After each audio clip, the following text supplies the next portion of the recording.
Hello!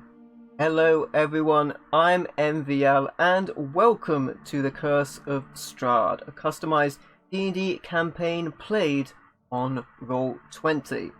Now, last time we talked about the official app which you can download from any device and take any app and then just use your imagination and you have yourselves an official app. But now we have newly introduced the audio-only version of the show. And it's real easy to do. You just play the show as normal, and then either turn away from your screen or just turn off the monitor, and you can enjoy the audio-only experience. And it's even better because you don't have to look at my face. Other than that, Jonan, let's continue from where we left off. What are you talking about? Your beard is magnificent. Anyway, welcome back to the Curse of Strahd, where our heroes, the Silver Stakes, are trapped in the land of Barovia, a land encased in mist and ruled by the cruel vampire Strahd von Zarovich. Last time, after Strahd declared that he would destroy the town of Vallaki in 10 days, our heroes got to work on their various tasks to try and tip the balance in their favor. After 2 days of travel, the group has arrived at the Amber Temple, the supposed birthplace of Strahd's power. Their guide, the Dusk Elf Casimir Velikov, is searching for a way to revive his dead sister, whilst the group is searching for a prophesized item that will help them fight off Strahd, also meant to be located in the temple. The Silver Stakes managed to scare off all the mounted berserkers with the trophies of the various creatures they killed along the way, but things take a turn when they encounter Strahd's manservant, Rahadin, who was visiting the temple for unknown reasons and decided that it would be Strahd's best interest to kill the group behind his back. What followed was 15 minutes that felt like 2.5 hours, as the group fought off the Dusk Elf but ran into fights with many of the temple's other residents, including flame skulls, a golem, and a fox-like creature that threw powerful spells at them whilst hiding inside a statue. D&D time mechanics are weird, yo. We aced that fight. And can I also just say that nobody can claim to have an awesome beard when Pamph is in the room. So let's just put that out there. Fair enough. It's a beauty. Meanwhile, Sven's rocking the mustache. Really, Socrates my blue. But yes. Thankfully, you managed to defeat all of the creatures, except for the fox demon, which ran away after Jean forced it to retreat by slashing at it with his sunblades. But 7 days remain, and as you all lie on the floor, battered and exhausted, Casimir stands up and says to you all, "This temple holds many secrets and many dangers, and there is an item we must find. Come." And with that, he takes a defiant steps forward. Before his legs give out from underneath him that he collapses to the floor, he is just as exhausted as everyone else. Nice. I'm just gonna stand up. I have the mental image that not only has the crest on my helmet been burned off, the tips of my mustache are still cinders. So I'm just gonna look down at him, nod, and say, "That's about what I thought."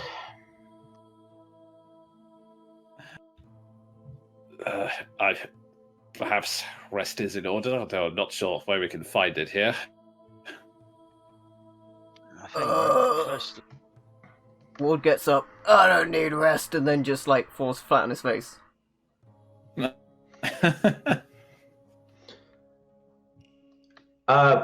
Looking around, the doors of this room only open inward, correct?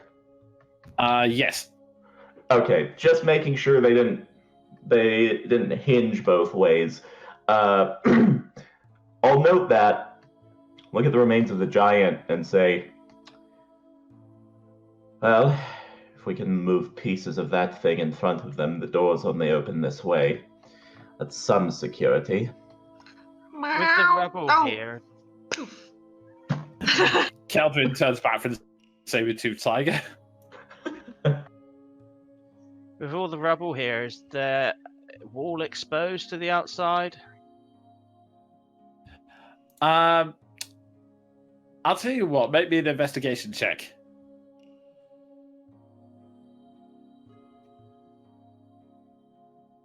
Shouldn't we go back to the room that we came in from? Okay, with that, I will say that you detect that the rubble, it's not that there is an entrance outside, it more seems that, for whatever reason, this golem was on a rampage for a while. You can actually see that the indents were caused by the fist as it just bashed the wall and caused the landslide to fall around it. So this room is pretty tight, it's just taken damage from its occupant. The area we came in had one door and a way to the outside, but on the plus side it did have actual beds.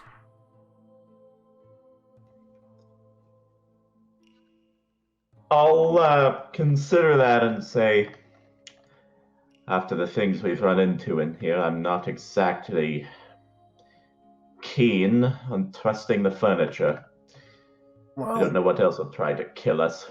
we could bar the door and clankers could look out the open side. Yeah, guard duty is sort of his specialty. The barbarians wouldn't have had anything. They slept on them, so they must be fine. That doesn't True actually. enough. I mean, you can check.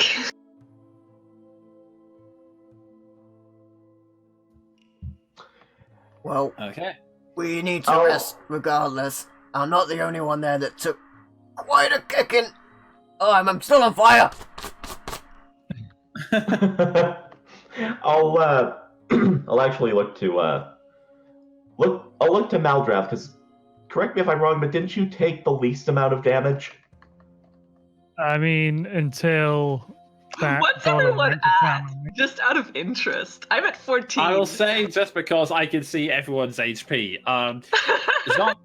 Jean is at 16, Keldrin is at 14, Ward is at 14 as well, Woo, Seth is 14 at club. 10, Casimir is at 13, and Maldrath is on 32. Yo! Like a boss. You're tanking, Maldrath. I'll look to Maldrath and say, before we hold up, there's something I would like to investigate on the other side of this place, and there are things I would like to discuss with you specifically. Very well.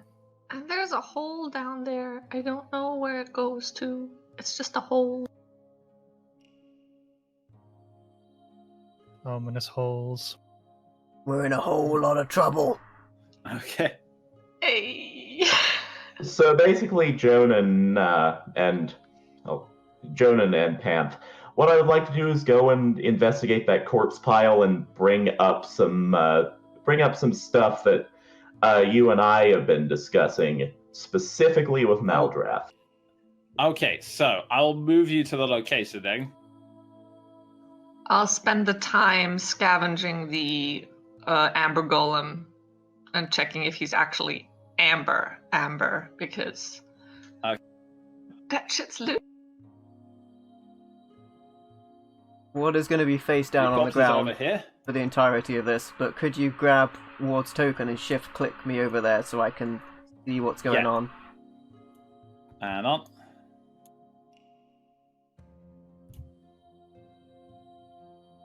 Okay, so Jean, Maldrath, you are investigating this corpse and does get in the notes of specifically. You can tell it's pretty easy to guess how this guy died, given that it was the occupancy of Flame Skulls and his cloak has been severely charred. You find on him, you find on him the burnt ashes of what was probably a spell book, but his staff is still intact. Whoa! okay, I just wanted to identify the guy, but I did not expect loot. So this isn't someone you fought then? No, like the previous expedition. I believe I fought what killed him. You can make me an investigation check if you wish to try and identify this guy. I think Maldrath's intelligence is higher, so I'll let him do that with assistance. I mean, my wisdom maybe, but my intelligence, ooh. Mine is an even score. Oh. Okay, you have a quick look around. It's fairly easy to tell that this guy was some kind of arcane user, given the remains of the spellbook, probably a wizard of some kind. The staff is very clearly a magical item since it survived, so it obviously indicates that he was an arcane wizard who was either so renowned or knew where to get his hands on decent equipment, even if it couldn't save him in the end. You also noted this, there are some markings which indicate that there may have been another person, and given that it's heading towards the door, you suspect it was probably someone who bailed on him. Would I be able to tell if they were like paw tracks as opposed to footprints? Like, did he get shot up by whoever was in the statue? I will say that the footprints moving away look distinctly human, but I believe Jean can fill you in on the fact that the skulls that are here were fire-based and they were floating off the ground, so they didn't have any way of giving footprints, although they were also capable of firing fireballs, so they could have easily have ganged up on him and burnt him that way. Fair enough. Given that he's not an occupant of the temple, I believe I will take that staff with me. And while we're over here sequestered away, I'll just say, well, we have at least a few people who can make use of this. Now, Maldrath, after that last fight, am I the only one who's having doubts of this mission? Well, it was definitely a lot more dangerous than we were led to believe. That's for sure. Indeed. And danger alone does not bother me so much. After all, there is an item there's theoretically something we can claim in here to even the odds somewhat. What I dislike, he glances around generally in the direction of the undead skulls he vaporized.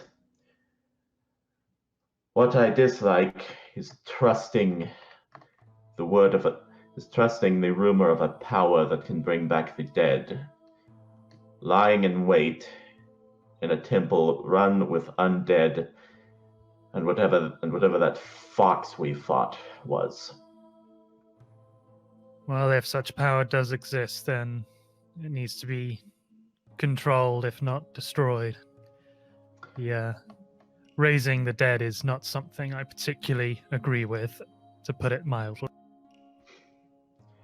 I'll glance down at the sun pendant, nod, and say, if it comes to it, I believe you and I might benefit from attempting to convince our friend Casimir to move on, for his own sake, if nothing else. But also for the sake of the task at hand. I imagine that he will probably find more than he bargains for in this place, as will we, I'm sure. Indeed. And should all else fail, and our efforts specifically fall short, then it may be in the best interests of all of us to put an end to this power when we find it, depending on what we see. Agreed.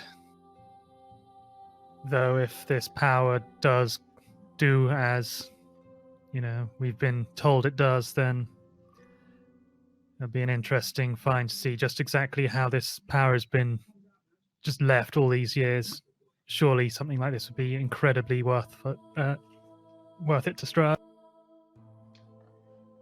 given his past and all this current malarkey we're currently. Precisely.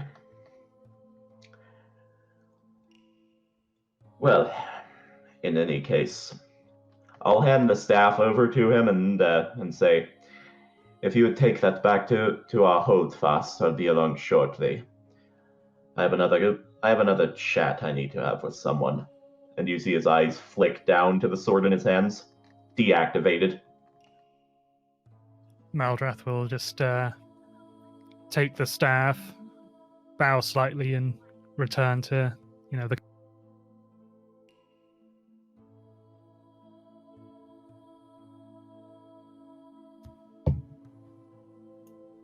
Oh, Clankers! I forgot he was out there. Yeah, you start to walk outside and you find that Clankers is still patiently waiting on guard duty because the last command he told you was just to guard the door and prevent anyone else from getting out. I would like. He's been doing a fantastic job, and I just imagine Jean comes around the corner just sort of aching, limping, mustache singed, glancing down at his sword as he goes up the stairs. Glances up. There's Clankers, and he does one of those comedic comedy movie. Oh, sorry. As if Clankers can respond. Can you shift click me there? My token's like dancing all over the place. Thank you. There we go. Okay. Sorry, I was trying to move it to that location in the background, but yeah. Okay. As Clankers just it's there, you gaze down at your sword, and it's not responded to you so far. So, what are you going to say to it, Jean? I would like to just sort of lean back against the wall, sort of slide down a bit to a seated position, and then just place it in front of me and say, out loud, since really no one can hear me but a suit of armor that cannot hear, just say, That's what it wants you to think. just say, you, whoever you are you listening? There is a pause, and then the speak if you must. I have one question for you, something that's been on my mind. Are you Sergei von Zarovich? There is a long pause again. Then, I do not know. I might have been in a previous life. I might not. All I can recall is once having a blade, and then Strahd von Zarovich shattered it. That is all that matters to me. That is why I have placed my survival in your hand. You have entered a dangerous territory, and you can use my power since it is connected with Strahd's. However, as I have mentioned before, I do not want to be lost or destroyed again. So be careful when and how you use me. Naturally. And I ask, both out of curiosity, not just for curiosity, and the potential of using such a thing against our enemy, but because after all I've been through, to to be companioned with a blade possessed of the spirit of a man's long dead brother would be exactly the conclusion to my life I would expect. In any case, before we settle in for the night, would you mind if I used you for the focus of something? I figure swearing an oath upon a blade. There's tradition to it, and I suppose some manner of meaning given what I do. Once more there is a pause. Then the voice tries, I see no harm in it. Very well. All right, I will lay in the typical fashion, the sun blade out in front of me, palm on it, on one knee, and repeat the oath of the silver dragon.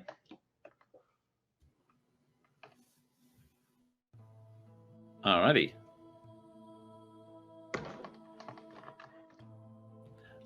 Viewers will see why later. Fair enough. Okay. So, alright, I was pausing because I didn't know if you were going to actually repeat or not, but okay. Yeah, actually, just for flavor, because why not? I'll pull it up. Glancing up, ironically, at the endless night as I say this, under the light of the morning, Lord, on the hearts and wings of silver, we strive not to harm but to protect. We seek goodness, not evil. We value life, not wealth. We see souls, not race. May the morning light guide us and enrich us, and may the silver dragon inspire us. This is the vow we share. This is the sword we wield. Even in your battered and broken state, as you say this, you're overcome with a feeling that is hard to explain, but it feels good. And you feel a little bit of your strength returning.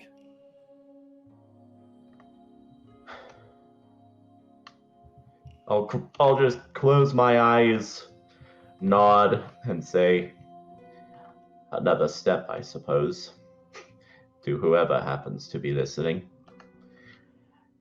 And I will gather up the blade, deposit it in its usual pouch on my belt, and return to the others. Okay. Whilst Jean was doing that, is there anything anyone else would like to do before taking a rest? Was the golem truly amber? Yes, it was. I am collecting those pieces. All of them. Okay. You might have trouble lifting the head. I was going to say, make me strength roll. Just regular, not a check, no, just a roll. Okay. Just a regular strength roll, yeah.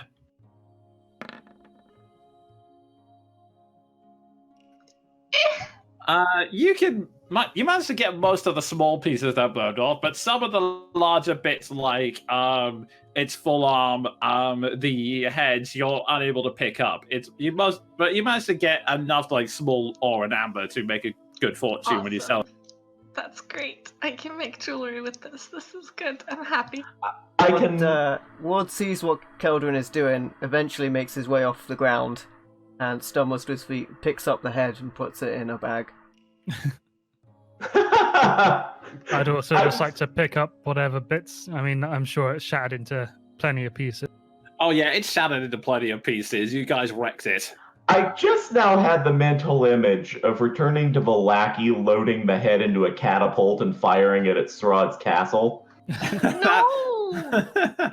The most fanciest cannonball ever. I can make like the prettiest stuff out of this. That's okay. The servant of Strahd, he's ashes, but didn't check his corpse, and we do that on the way. Yeah. Technically, sure. magic items are resistant to whatever. If there's anything left, it's got to be good. Yeah, in fact, since I'm the one coming back, do I see the ash pile that was once Rahadan? I'll say, yeah, you glance over and you see that there is a pile of ash amongst all of them. Many, many burn marks. Visually from a distance, do I see anything of note glistening in the worldly remains of the accountant? Make me an investigation check. Oh, I so wish this had been perception. Okay. 17. Wow, everyone's rolling good investigation tonight. Unfortunately, he doesn't seem to have many magical items on his person. You see, thankfully, his scimitar is still intact. It's a roughly speaking, it's like a 1d6 slashing weapon. It's Mundane.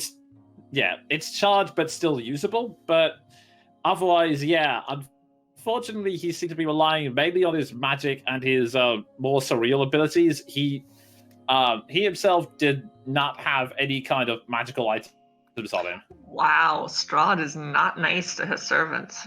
Stingy. And no one was surprised.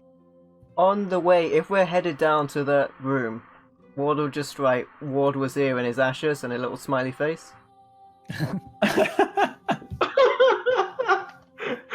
Ward was here. And having confirmed that, I'll go rejoin the others. Okay. Before we settle down to sleep, I'd just like to ask the pirates, should we bring clankers down to guard the next sort of door where that, whatever it was, ran down? I think he should probably guard us here. We're going into the small room, right, with the fissure in the wall. Yeah, we sleep in. Yeah, I thought let's go there. Okay, I'll just move you all there. Yeah, I was gonna say, can you drag me there, Joan? And my roll 20 is so slow, so slow. But advantage is this place actually has beds. And it had one door, right? And like you say, a fissure in the wall that we It's could. got 2 doors. 2 doors? Okay. Could we bar them with something in the room? So give me 1 second. It's a large map. Unfortunately, you don't notice anything in the room you can use to bar them with. However, you do have the bits of amber on you, and again, these doors only these ones open outwards. These ones open inward. What kind of handles do they have? Could you like stick something between the handles? I will say, funnily enough, the book doesn't actually say, so I'm trying to decide how mean I want to be. Because if they have like handles that you can put your hand into, then you could probably stick a blade through both of them to stop the door opening. Are these beds just, standard like little wooden frame beds and everything? Make me an investigation check. Oh god. Assist! Because I'm looking for lice. Okay. Ah, son of a bitch. You've got an assist from Keldrin, so. Ironically, a low roll finds all the lice, but in the morning. So is that rolling with advantage, was that? Yes. Yeah. You do a full investigation, and thankfully they are just simple bed rolls. Oh, just bed rolls, not actual beds. Yeah, they're not actual beds, they're just bed rolls. Like a little bit of a... There goes that plan. And doing one last thing. So, which door opens outwards, which door opens inward? The north door opens out and the east one opens in.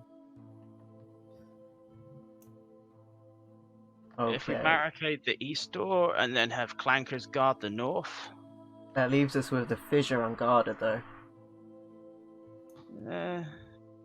I'm not sure if anything's gonna come in through there except maybe a berserker whose shit we will royally own. Well, alright, so how many bits of the would it be a pain in the butt to take like bits of the statue over to block the north door, wouldn't it? That would take forever. Well, the thing is, we already have the head. Well, that's just a head. I don't think that'll block a door. I'd need to take like the torso and Well, like bits. How about if Clankers is on that door? What are we Yeah. doing with the other door? I think the door that would open inwards, I could just like sit against it while sleeping. Yeah, that's as good as any alarm spell. Okay. So Clanker's guard's Also- the other one, the opening outwards one. Yeah. Okay. Well, And then just whoever's on watch like keeps a good look at the fissure. Actually, Clanker's from that area. He might, if he stays inside the room, he could still see the fissure, Yeah, that's a good point. so he could double that up. I don't know if I trust how observant Clankers is though. could I potentially do? Where's it gone?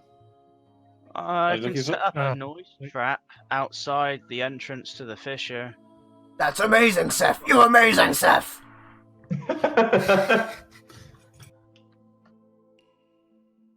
Yeah, that's broken. Would I be Yeah. able to cast Guardian of Faith? Because that's got a duration of 8 hours. Would I? It's not. If you have the spell concentration or slot, anything. It would be my last one for that slot. So okay, it'd be in that like a case, 30 yeah. foot range around, and that would do to cover anything else. Because that would work, wouldn't it? Yeah, that is fine. Also, in the background as you're doing that, Casimir, you see him cast a spell, and he goes, "Well, the good news is there's nothing magical in this room, at least. Not from what I can tell, anyway. Well, aside from him." He points towards Clankers, who's just patrolling around.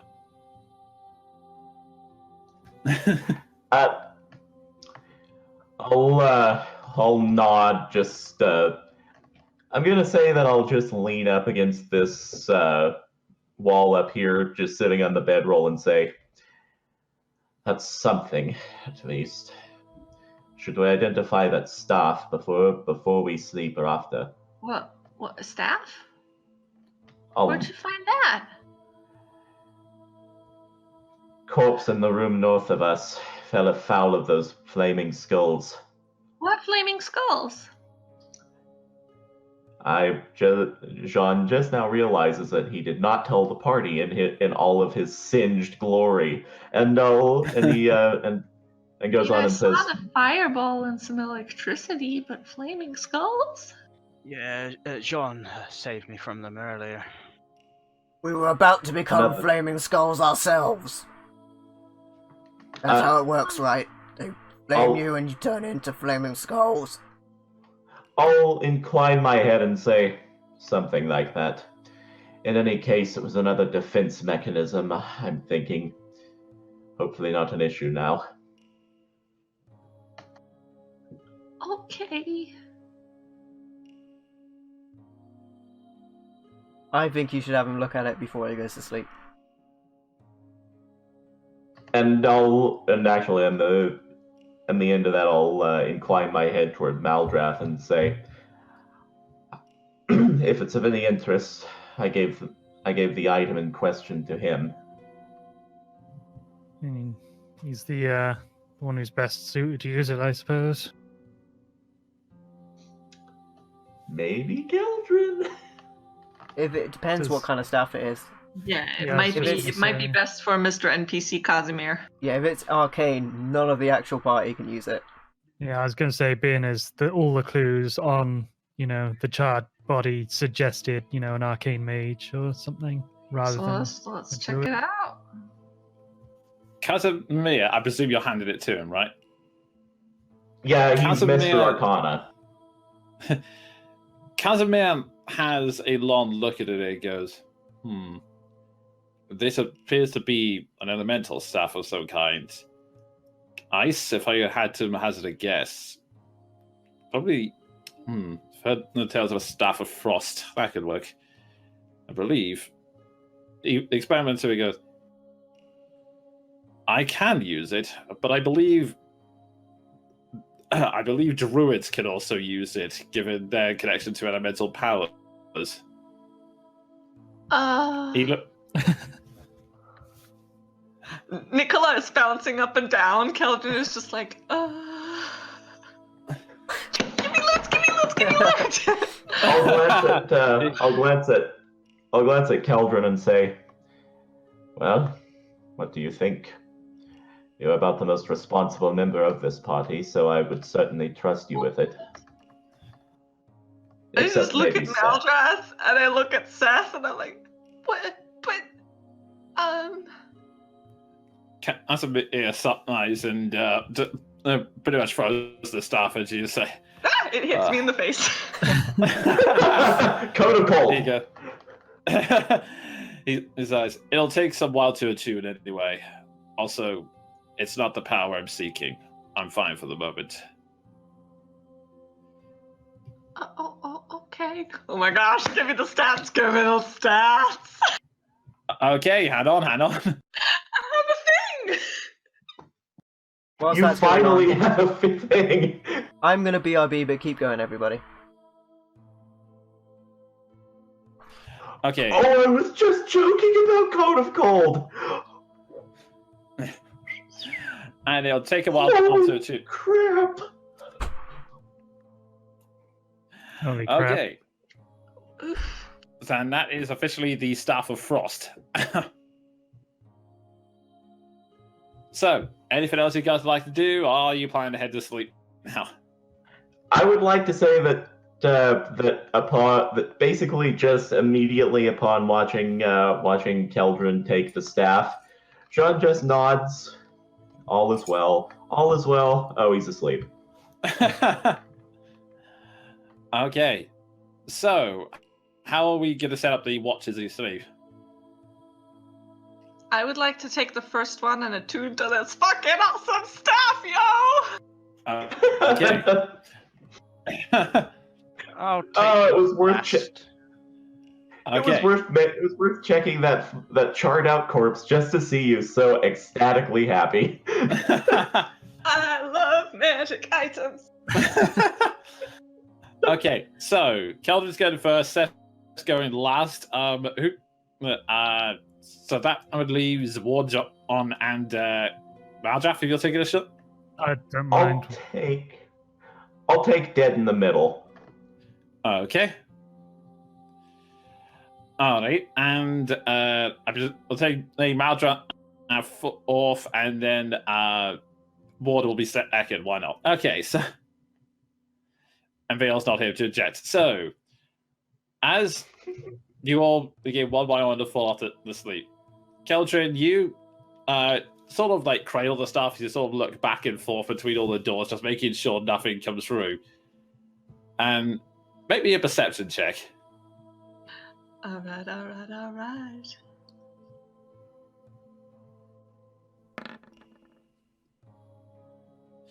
Okay. As you're sitting there, you think you hear a brief howl from outside, but you quickly discern that, okay, no, that's the wind. It's not a wolf howl. I know what the difference is. Then, as you sit there, you suddenly hear something. Who the devil are you?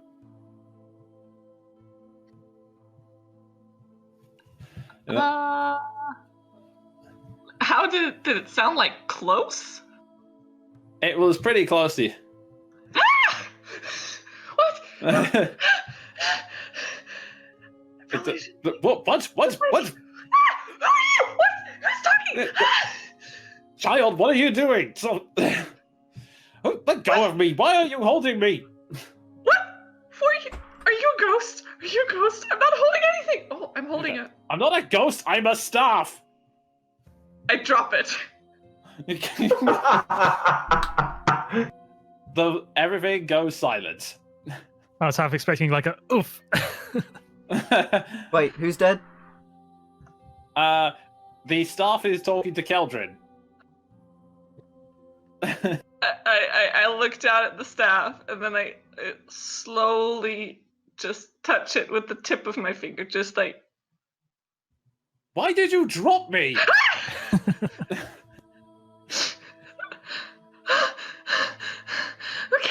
Okay.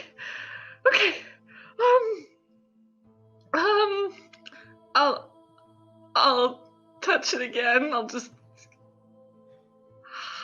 Sorry. I've never been talked to by a stick before. How rude! I am a staff containing great power. Okay. I'm just Keldrin. Hi. Hello. Are you the dead wizard? I do not know. I know only two things. I am a staff of great power, and I desire knowledge. That is all. Okay. I hope you don't mind me using some of that power. You see, I'm with these people and they keep running into really, really tough situations, but I kind of think they're the only way that I can get out of this place again. So I kind of follow, and I don't want them to die. So I could give you to like there's a wizard in this party. Maybe you'll like him better. Should I introduce you? Is the hero? I don't mind either way. Just take me somewhere interesting where I can learn the things. That is all I require. How do you? Can you see? Do you have eyes? I start turning it around and looking for like an eyeball somewhere. No, I have a sense of magical awareness. It is elemental arcane theory. Do you please tell me you know elemental arcane theory? I mean, I know those words. It's a start. I suppose it is. I'm sorry. Maybe I can teach you on the way. All right. Just okay. I'm just gonna, and I let it go. And I just kind of sit there and stare at it and just like pinch myself. No, I'm okay. That's not a dream. Did we get half of that conversation? I'm making perception checks. John is opting out of this. Yeah, Seth's comatose at the minute. So wow. That's You're in staying character. heavily. I did squeak a couple times in surprise quite loudly.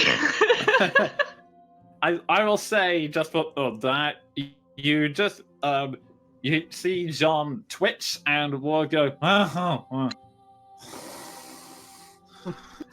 Okay. Meanwhile, I will say also in character, Seth just sort of breaks an eye open briefly. He sees it's nothing and goes back to sleeping. Oh right, this happened when we were sleeping. Okay, fine. That makes sense. Yeah, I should explain that because you're out, everyone's currently on watch. Keldrin's first watch is over. yeah, this was at the end of an hour. I'll leave the staff lying there just for the moment. And yeah. Okay, and with that, Ward, you're in the second watch, which you agreed to, although you're comatose at the time. Would have agreed to anything. Fine. Okay, so make me one perception check. Alright, this better be the better than last time. So, have I leveled up? Because then it would be +6 instead of +5. Or am I still on last level's perception check? I'll say you're on your current level. I'll say you're on your current level until your next big sleep. Good stuff.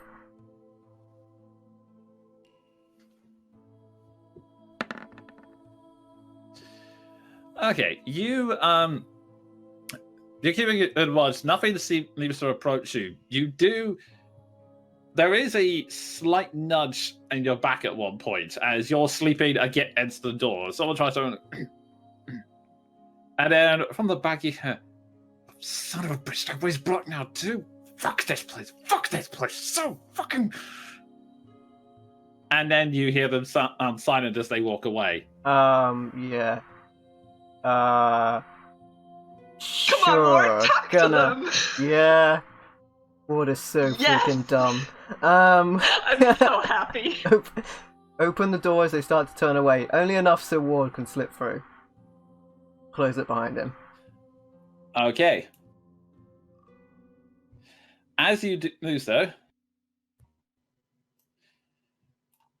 you step out and you see this very scruffy-looking man in the robes as he walks away, sees the door open around and goes, "Oh, no, and starts to run away.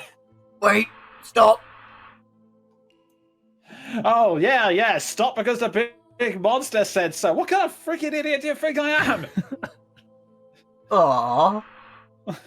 Big monster, where? Honestly, most of the time, not hostile. 50% of the time. 30. We're getting into percentages that I don't understand. Come back. He kind of goes and just sort of places himself behind the door, kind of peering around, going, "Okay, who the fuck are you and why should I care?" Well, hold on a minute. Strahd, for or against? I am for getting out of this place alive. That didn't answer my question. Also, the door's over there, you idiot.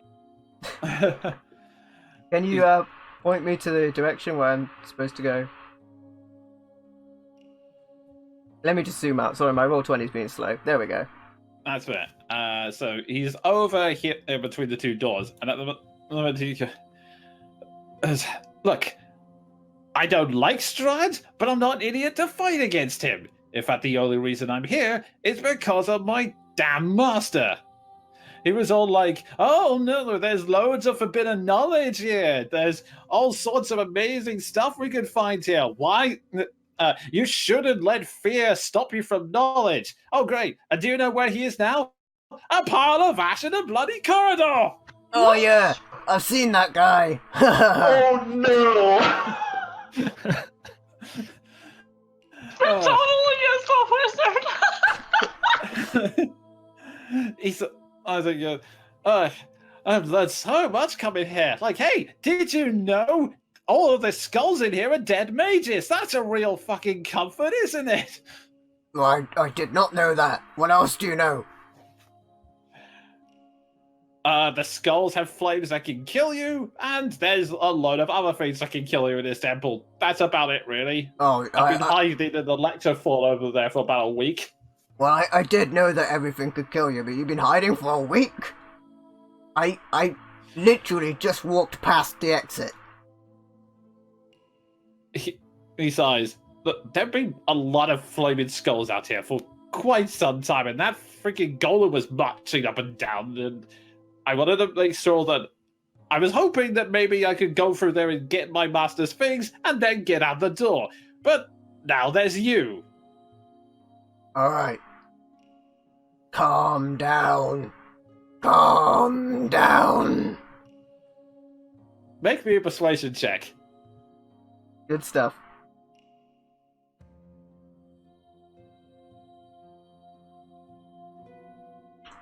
Plus nothing. Wow! Against all the odds, he's going, "Okay, I'm calm. I'm calm." I love the plus nothing I had to that, but the power of the words of calm down. Surprisingly, Okay. against all odds, telling someone to calm down actually worked this time. Can I leave now? Look, I've got a group of adventurers. We're all good people. why don't you stay with us until morning or night? I actually can't tell. We've been indoors and fighting a long time, plus I hit my head a lot. Until we decide it's whatever it is. And then we can escort you to safety or talk about it. You will at least be probably safe. Like 50%. Are you leaving here first thing in the morning? Well, we could get you out. Now, you're the one not answering my question. Well, You're not planning to go any further into this temple, are you? you don't have to. I just think you should talk to some of the more wordy inclined members of my group. They might be able to help you. Yeah, see, my counterpoint, I leave here, you never see me again, and we can go on with our merry way. Because I'm not going anywhere else in this fucking temple. Like, I'm done with the knowledge. Screw knowledge. I just want to get off this damn mountain and out of this damn place. Alright, can I insight that? Yeah, insight. I have a feeling this guy's gonna be a low DC. Low roll, though. He, honestly, the poor guy's just had enough. He just wants to leave. Alright. I think if you were an assassin that came to kill me, you would have probably not tried to knock on the door. So, with that in mind, the exit's right behind me. Get at 'em. Great, thanks! And he just runs past you and then out the stairs. A lot of dangerous stuff out there. Ah, screw it. You hear him yell, "Better than here!" Not wrong. And as that echoes across the canyon, meanwhile in the other room,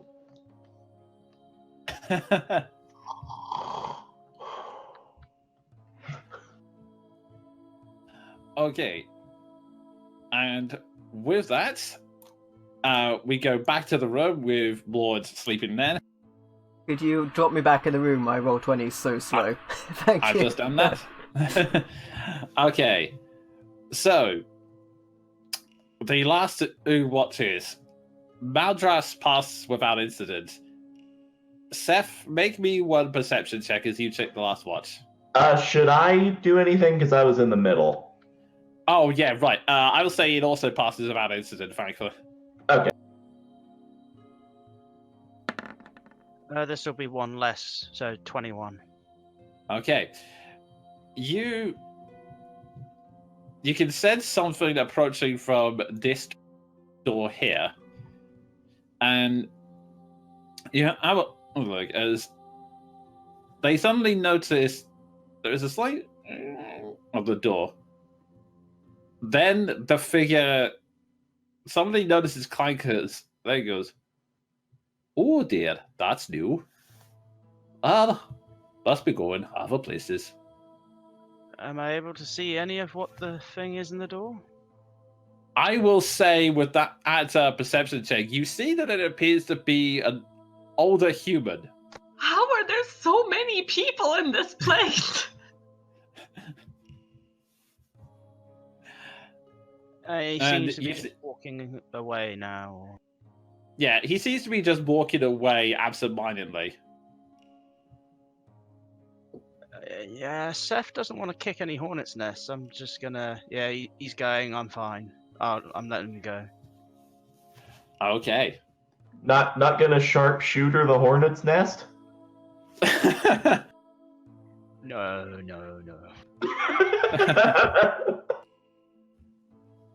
And with that, your watch comes to an end of our incident, and you will all wake up. You have now leveled up after that massive chaos that was last night, the last session, and I will also say that you have just taken the bare minimum for a long rest, which is about 9 hours. So it's technically about 10 o'clock in the evening right now. Oh, I have a feeling we're gonna be resting again before the day is over. So, yeah, it'll probably be daybreak after we get our asses kicked again. Guys,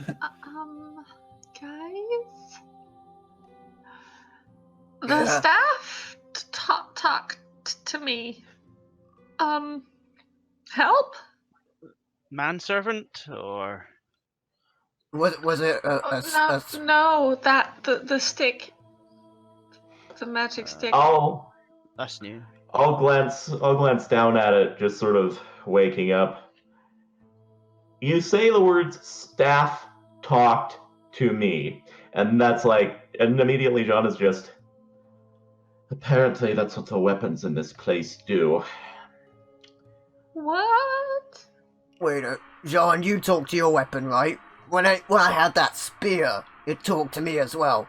Was it like telling you to go kill people and kill everyone in their sleep and all kinds of evil stuff? Or was it Well, like, no, it oh, was I'm gonna just give you kind power? of prissy. Oh yeah,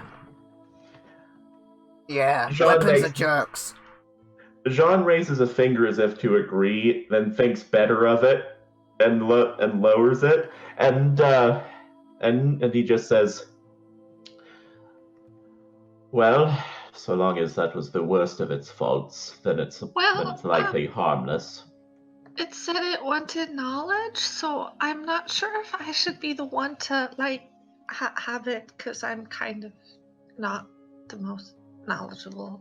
You know, during the night, I met a kid who was looking for knowledge. I think he was something to do with that mage that got blown up. Maybe his apprentice. But he just ran away. You're certainly braver than that. Now, if anyone's deserving of this stuff and its power, and we're gonna need power to get past Strahd, it's gonna be you, Keldrin. Plus, I trust you a lot more than this other guy. Looks over You at... say you saw a young man? Oh, yeah. He's Not an long old gone. man. No, not an old man. Why, did you see an old man? Yeah, he seemed harmless enough. He ran away quicker than I saw him. Yeah, mine tried to as well. I'm gonna repeat the Nicola thought. Why are there so many people in this place? We just walked in and we got almost killed. How are they? There's a lot less people in this place since we walked in, though. Casimir That's also true. Casimir also sighs and goes, we are not the first adventurers to make it here. One of the reasons this place is feared is because many people have tried to explore and never came back. Well, that's not a fate that will befall us. Got a job to do. I hope so. I tolerated you for this journey. Yeah. Wow, I'm not gonna offer him the staff anymore now. In character, I'll glance over at Keldrin and say, in any case, Casimir has no interest in it. The man with the most claim to the staff ran away without trying to reclaim it, and Maldrath and I can't use it. In other words, it falls to your hands. Great. Okay. And if at any point you need someone to whom you can unload your feelings of having a talking weapon, you know where to find me. And I'll stand up, regard my obliterated cavalry helmet, and just sigh and place it on the ground. Oh, wait, I'm mending. I forgot you could do that. and like a flower in bloom, floof. I look at it and just say, I've seen so much of it that I forget the most mundane of magic, and then just. Thank you, Keldrin. I used to actually survive by that one. That was. Well, that was a lovely exchange we all had. Shall we go to our deaths? Casimir, yes. The thing is, I know what the room looks like, but I don't know where the room actually is. My dreams were not that clear, so I guess we need to search. Before anything, I would suggest that we take this corridor behind me and scout out that statue. I would like not to discover the hard way that its tenant came back during the night.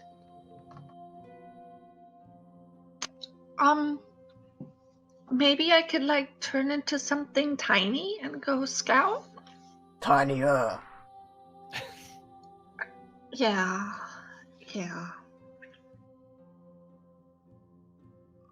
Fury. Okay. Alright. John looks out Alright, into the so- distance. I can always just try and do it sneakily. I mean, there's no need to waste any of our abilities. I feel a lot Okay. better after the eventful night's sleep, but could all go as a group. That's another I think- option. I If it think does Seth's come right. We back- should save our magic for when we desperately need it. I don't have any magic. is, our track record is going to be relatively soon if our luck continues the way it has. Well, So, with that in mind, which area are you going to investigate first? It's just the statue in the center everyone's worried about, isn't it?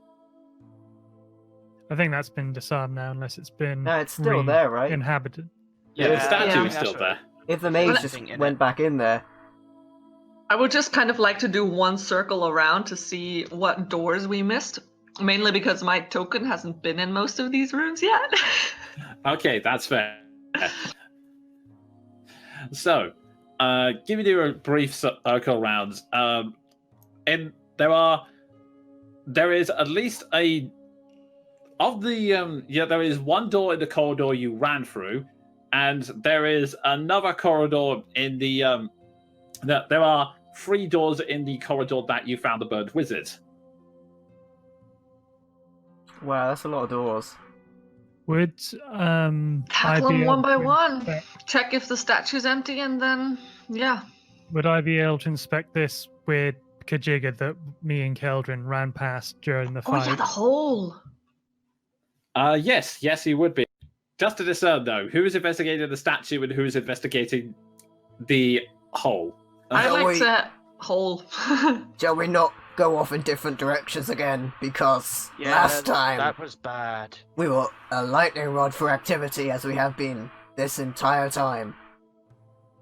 Yes, so before anyone goes out and gets lightning in the face, maybe I'll check the statue first. Alright. Okay, make me a perception check.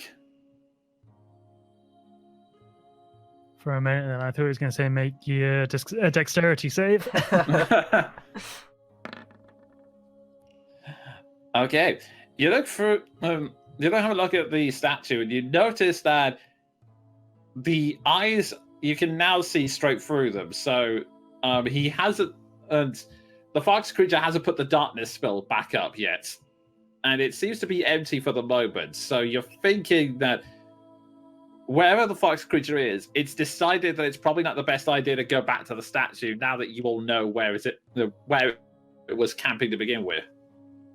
I don't like how you said yet and for the moment. It's a lot of qualifiers. Well, I mean, I'd also like to check out the statue and see if we can find the door. Make me. But like, let's do this like one by one. I don't want to like. Okay, well, I'll say that you're going past the statue, so if you want, make me an investigation check. I can help. No. Yeah. Oh, Okay, you take the time to circle round on the statue on Seth's assurance that there is nothing inside it, and you notice that let me see here. You notice that there is, in fact, you feel the on the outside, and you notice that there's some slight friction at certain points in the material at the back, and with it, you're able to suddenly get edge that you suddenly realize that there is, in fact, a door in the rear end of the statue, and you're able to pull it open to see a flight of stairs that leads straight to the head. Yes. Oh god. I come back to the perfect sequence of events. Natural 20 followed by backdoor eyebrow wiggle. Well, I would like to enter through the back door and scope out this place. And The statue comes to life and crushes you. No. At least Mildred's keeping their staff covered. Oh yeah. You roll up and you you roll. You go up and you see that it's pretty much there's nothing inside the statue. It seems to be like it's made out of granite, and the head itself seems to be a very hollow space. It was about the eyebrows were about 2 foot. Sorry, the eye holes were about 2 foot wide, but they do give you a good wide view of everything. You can see how from there they had a good vantage point that they could see everything from the floor and the corridor. The floor and the entrance. Not so much the corridors. You suspect that maybe he was relying on the flame skulls to provide cover and make sure you guys didn't come that way.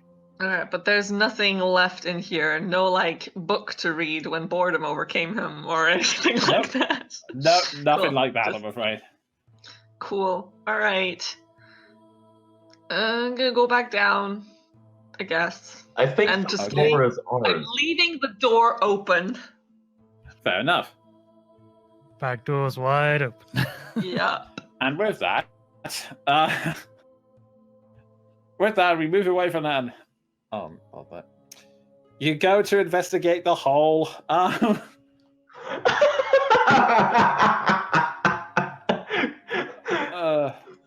I'm very satisfied. I have done my job today. I am There's running only out one the hole, Tatarask. Okay, so with that, I'll move you guys into the direction of the that strange hole opening. Okay, there's no way I can not make it sound weird. Gunnar's trying so hard as well. It's so hard not to say these words. Strange opening. I'm sorry, John. Carry on. I'm just going to move you over there. Right. And as you go over there, have I moved everyone there? Looks like it. Okay. Everyone except Clankers. And Casimir. Ah, yes, that's a good point. Are we leaving Clankers on guard again? Yeah, I was going to ask, what do you want Clankers to do? Let's leave him in the main room. Then he has a good look I'll out guard at most you in the areas. main room. Okay, Clankers is in the main room on guard duty. He's got his weapons out and is ready for anything that comes towards him. Meanwhile, you start to investigate this. Where did the boy say he was hiding again? The boy said he was just hiding in the lecture theatre, but you don't know where that is. I haven't been there. Okay. Oh, there's even more doors. There's so many doors. Well, it's behind one of the doors. You don't know. But anyway, I'll say, make me an investigation check as you're around here. Assist. Who's the best investigator of us? Not myself. Well, Perception is fine, but investigation is not. Oh, actually, it's not bad. I got +4, actually. Now I look at it. That's pretty good.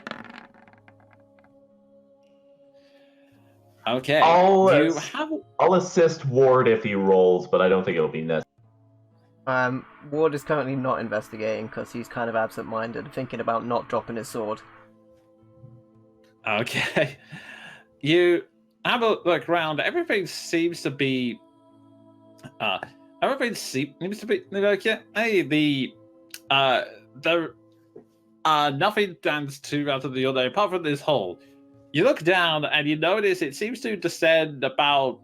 You think about 20 feet or so, and you see that there is a surface underneath it. You're not sure if the hole descends any further than that.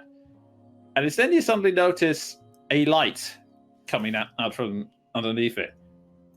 At first, you're wondering if it's like lantern light, but then you notice that it's getting brighter and seems to be coming more towards you. I will ready my weapons. I'm gonna take a step back. And as you do so, you see that the flames that come are all flaming skulls. Oh crap! Yay! Everyone roll initiative.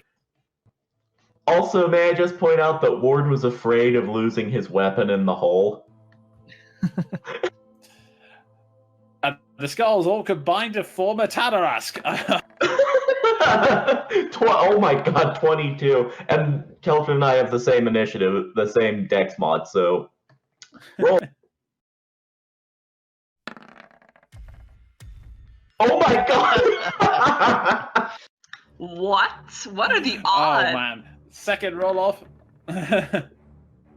Are you kidding me? Come on. Jinx, surely. Okay, finally! Wow. Okay. There we Wow. go. That was amazing. That was like, you go first. No, you go first. No, please, you go first. No, you can go first. I do insist. You go first. Oh, no, no, no. And the staff just yells, "Will someone make up their mind?" Okay. And that's rolling these flame skulls edition. Hey, we found more bad guys. Okay, so Still before me. At least we get to test out our leveled up abilities to an extent. indeed. So we have Seth followed by Jean, followed by Keldrin, and I believe No, Sean and Keldrin go before me. oh really? It's 19. Okay. Yeah, they Oh got yeah, 22. I see the initial rolls. Okay, so it is Jean followed by Keldrin, followed by Seth, followed by Maldraff, then them, and finally Ward. Okay, so with that, we get to the top of the round. Jean, you're up. Okay, so I'm going to heed the warning that my sword gave me for the most part, but it has been exceptionally effective at turning these things to ashes. So I'm going to maneuver myself on the opposite side of this skull and draw the Sunblade. Okay, you do so, and as you flick it out, it responds to your command and lights up once more. Excellent. 1-2.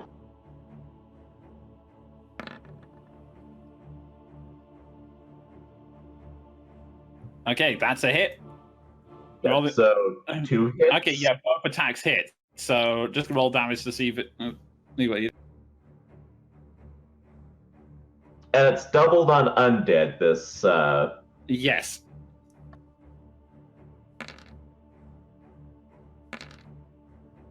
$39 points of radiant damage. Okay, so let's see. I'm just I'll do the quick math here. Okay, what is the plus on your initial damage there? The plus is plus 9. Okay, the plus 9. Okay, so I will say, yeah, you managed to. The first hit doesn't quite cut through the skull, but then you just sort of, you with a flash of your blade, then come up from underneath it and just slice the first skull in front of you in two, and it dissolves into ash quick. All right. At the end of my turn, because I can see by the readiness of my comrades that these skulls are probably not going to last the next, we'll say roughly 18 seconds. I'll just. My work here is done. Okay. Alrighty, Keltrin, you're up. I'm going to move over to Seth. touch his quiver and cast flame arrows. I don't know how magic works, but the fire on I don't know. You get we've done this before, so you get an extra 1d6 fire damage on your next. Hang on, 12 pieces of ammunition, and this lasts for up to an hour as long as I keep concentration. So, gonna give you a little bit of extra oomph. You're welcome. Thank Steph you. just has an aversion to fire after recent events. Boom, boom, boom, boom. And then I'm gonna back up behind this corner. Fair enough. Seth suffers from PTFD.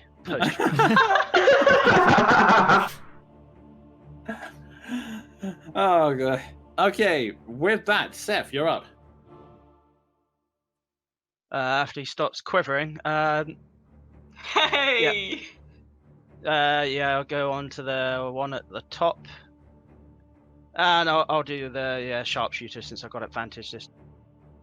Okay. That would make the things magical, so if they're resistant to blood.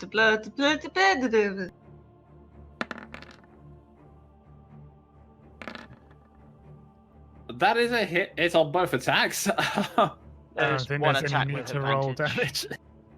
Okay. So yeah. Oh, you're right. That's a hit. Okay. So, you fire straight into it. The flaming arrows fly straight into it. The arrow pierces through the skull and out the other side. And it howls with rage. The fire doesn't actually seem to do anything though. I just wanted to make his arrows magical so that maybe it overcomes resistance, but yeah. Yep. I gotta figure that was gonna be the case, but Yeah. So the arrows pierced through it and they're still done damage. In fact, you can not.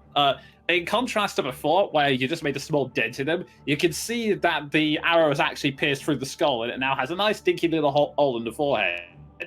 It just the fire didn't do any extra damage. Also, just real quick, I'm just gonna add because I'm holding the staff. I was like, I did an elemental thing. Is that cool? And then I'm leaving it. It pauses and goes, "You gave someone flaming arrows when firing flaming skulls." Shut up! I'll do better. All weapons are jerks in this game. Yeah, I love it. Okay, with that, I'll finish it off then with a last strike. Okay. And Colossus Slayer, because why not? Sharpshooter again.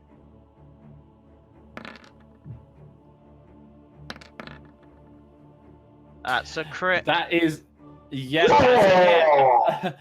I'm gonna say that you think, okay, that's good enough, and you fire. You do a trick shot so that the arrow fires up, hits the skull through the top, and then just sends it plummeting back down the hole and pins to the floor at the bottom. That's the extra weapon damage and the Colossus Slayer. It is dead. Okay, and with that, Maldraff, you're up. I will guess move to the only one. And hit it with the old spear. Go for it. And you have advantage because you're flanking with Jean. I will roll again just in case of crit. Yeah. if that was Seth. Yeah. But it hits either way, so go ahead and roll your damage as you come in with the spear, striking this skull straight into the side. And There'll be it is- an extra +8 on that for my divine strike. Yes. So you hit it in the side of the skull. Oh, it's like it instantly caves it in as the spear goes. It's still wriggling around and moving, but it's looking very battered compared to what it was.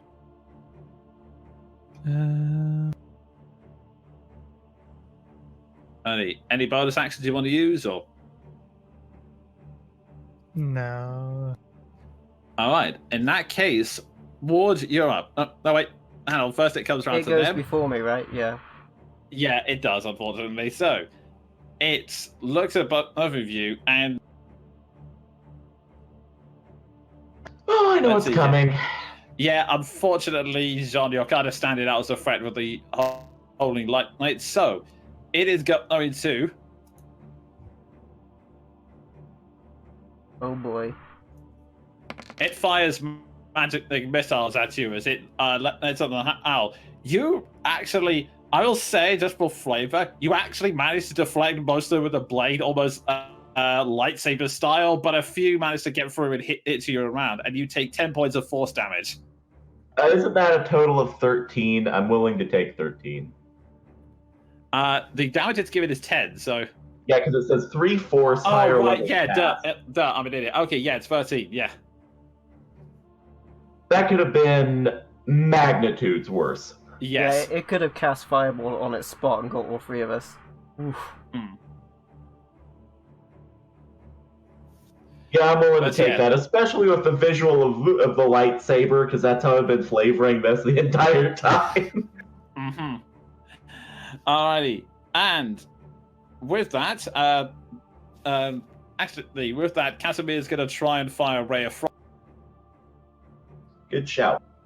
Actually, wait, no, never mind. I'm an idiot. He doesn't have that cantrip. Okay, he is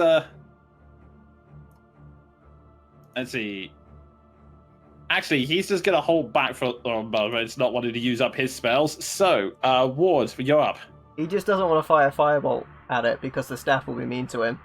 I can't even hear the staff. Can I get around? Like, I can move through allies, right? Yes, you can. Okay, I'll get to the other side of it then, and I'll whack it. I will -5, and I will attack it recklessly on the first attack. Okay.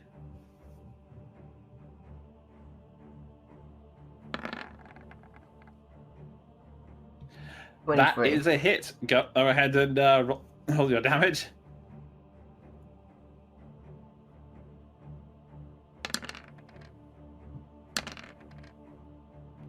I don't know Oh why my that rolled, god. I don't know why that rolled twice. Did that roll twice? No, one was No. your hit, the Sorry. other was... It did on my screen, it's just Roll20 being weird. Okay. Right. Either way, you slice through it cleanly and efficiently, and so you just do the slice into it with full force, and the skull stares at you, and then just falls into two parts and falls to the ground. And with that, Kick the little bits down the hole. As silence falls, you take another look out of the hole, and if you're going to look down at... Oh, sorry. Oh, I misheard. Are you kicking the skulls down the hole? Yeah, if they're still slightly flamey, maybe they'll illuminate it a little bit. Okay, the flames are gone, so I'll say, yeah, you did that. You kick this light and you hit air, just a slight echo as it hits something down below. Oh, well, there's a floor down there. Someone want to grab a rope? I volunteer for a suicide mission. Oh, God. I'll glance at him and say, no need for that, but I do have a rope on me. The way I have the way some I rope. think- I just don't want to detach it from my weapon. Like, I really don't want to do that. As a matter of fact, is there like a... could you just take my weapon when I go in the hole? I don't want any chance of losing it in there. I'll quirk an eyebrow and say, if you want to go down there without magical weapons, then you're welcome to try. Is there any place here to anchor a rope, by the way? Around your waist. Shouldn't we've got enough we, people to hold it. Shouldn't we clear this place first before we go down the holes? That would be my preference. There may be a staircase we can use instead. I would personally hate to drop directly into into a room full of those things. On the other hand, they're gonna know that we're gonna use the staircase. This might just go down to a hole, and then that's that.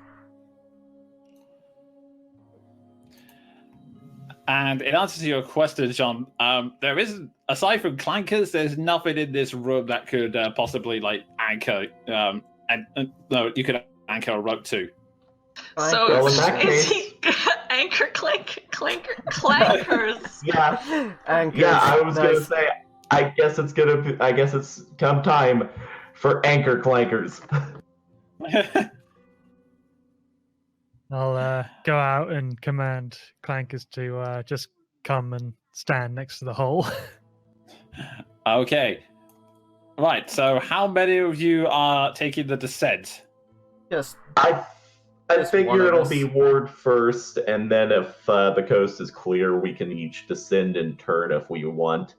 if there's anything No. other than a hole down there, I think I'll come back up and we'll search the rest of this place. I'll stand guard with clankers, just in case anything untoward decides to pop up. I'm staying Untoward? upstairs with Maldress. Maldress. All right.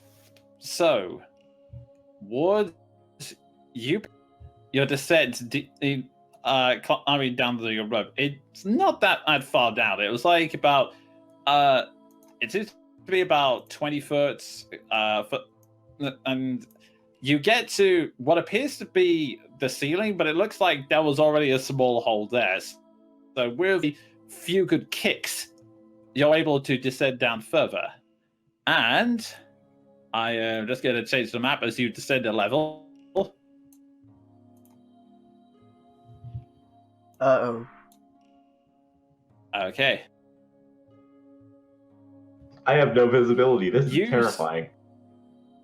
Yeah, at the moment you guys won't, since Ward's only down there.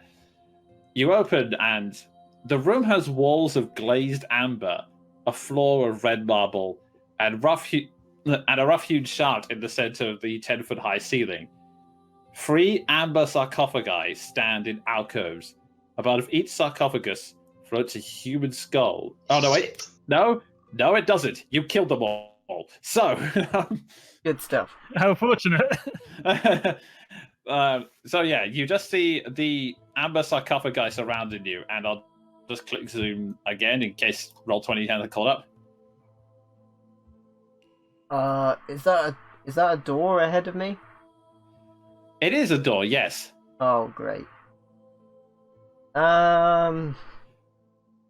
Wonderful. This place is bigger than I thought it would be already. Gonna listen at the door. Okay, make me a perception check.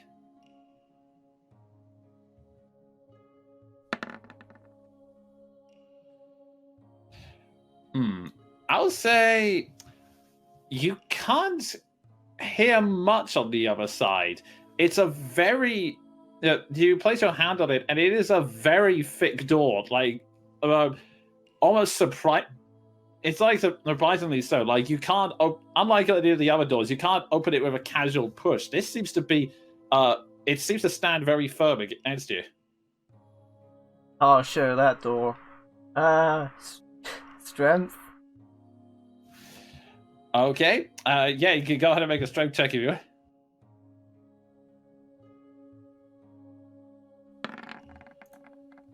Ooh, not great. Let me just double check something. And other than that, there's. I will. Oh, go ahead. Let's see. Let's see. It. You don't really appear to be doing much. Like you only against the, but it's like really not budging. Like you feel like you're gonna have to go above and beyond of your strength to push this open. Like it only moves like a couple of millimeters at best before pushing back. Alright, I'm gonna investigate this area. Okay, go ahead.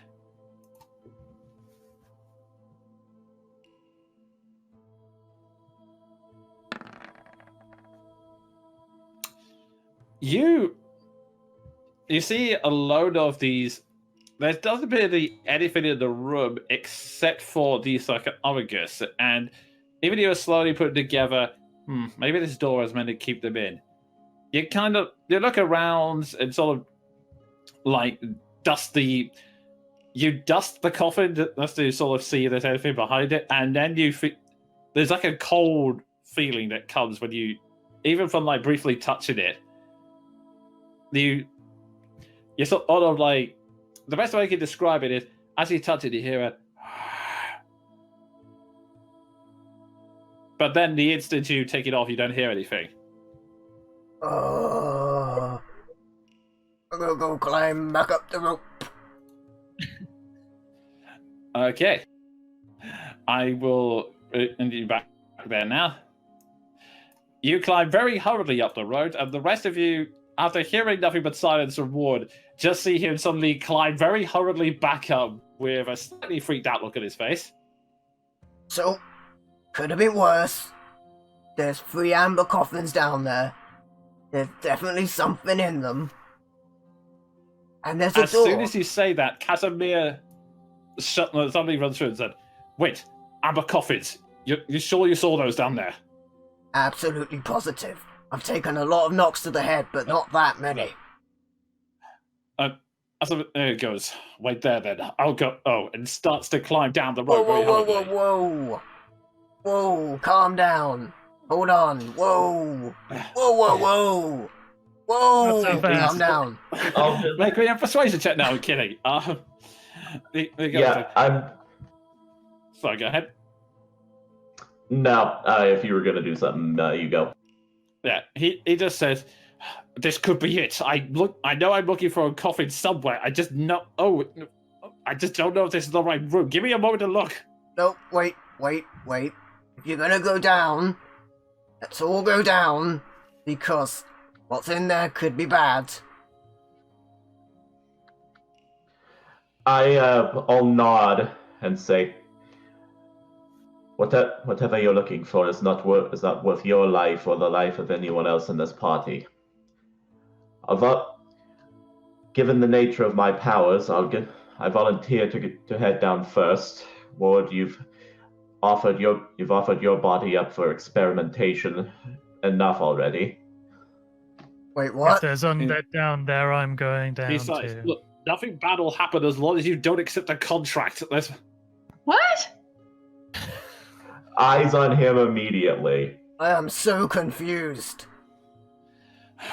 Eyes are still hanging onto the rope and saying, "All right, if you know, I know from my dreams that the Amber Sarcophagus offers a contract, and if one of them will give me the power to bring her back, that's all I know." I'm From just gonna your dreams? put my hand on his shoulder and be like, these things are never as clear cut and as straightforward as that. This is just a terrible idea on every possible conceivable level. He smiles. You think I don't know that? But this is my life right now. I am the leader of a dying race, a race that was mutilated because of my mistake. This is literally the only good I can do right now.